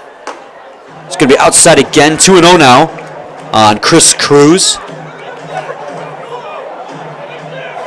He does have an RBI in this ball game. That came in the 8th inning. Here comes the 2-0 pitch. Outside, 3-0 now. So if Travis McQueen can't get some strikes here, he could walk in a run and make it 6-5. If you're Cruz, you might want to take this. If you're McQueen, you have to throw a strike, though. Because if you don't, a run's going to score. And here comes the 3-0 pitch, and it's going to be inside. Oh, called for a strike. There was a little bit of delay there from the umpire, so it's going to be 3-1 now on Chris Cruz. Very close there. Fans even thought it was as well. Here comes the 3-1 pitch, and it's going to be swung on and grounded fouled on the first base line. So now bases are loaded for the second time this inning. Or full count now for the second time this inning. Bases are loaded with 2 outs. So this is really all or nothing for Chris Cruz. 3-2 count, 2 outs, bases loaded, trailing 6-4. At the end of my seat now. Here comes the 3-2. Swung on and miss! Wow! Travis McQueen comes in and strikes out Chris Cruz. The Utica Unicorns loaded the bases, but were not able to get anything done. So the Westside Woolly Mammoths win the game 6-4. Travis McQueen, more like Lightning McQueen. After the entertaining bottom of the 9th inning, I honestly thought that the Utica Unicorns were going to win this one when they loaded the bases, but they weren't able to do anything when Travis McQueen came in and got the outs. Yeah, I know. Like I just said, more like Lightning McQueen there. A very exciting end of the ball game, and we're going to tally up these stats, and we're going to come back to you very shortly. But it was insane. That was probably the most exciting end of the ball game we've seen yet this season. It sure has. So we'll be back shortly with the post-game stats. Please stay with us.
All right, welcome back, everyone, to a post-game chat after what ended up being a very exciting ball game. Sure was. I mean, let's start off by talking about what just happened.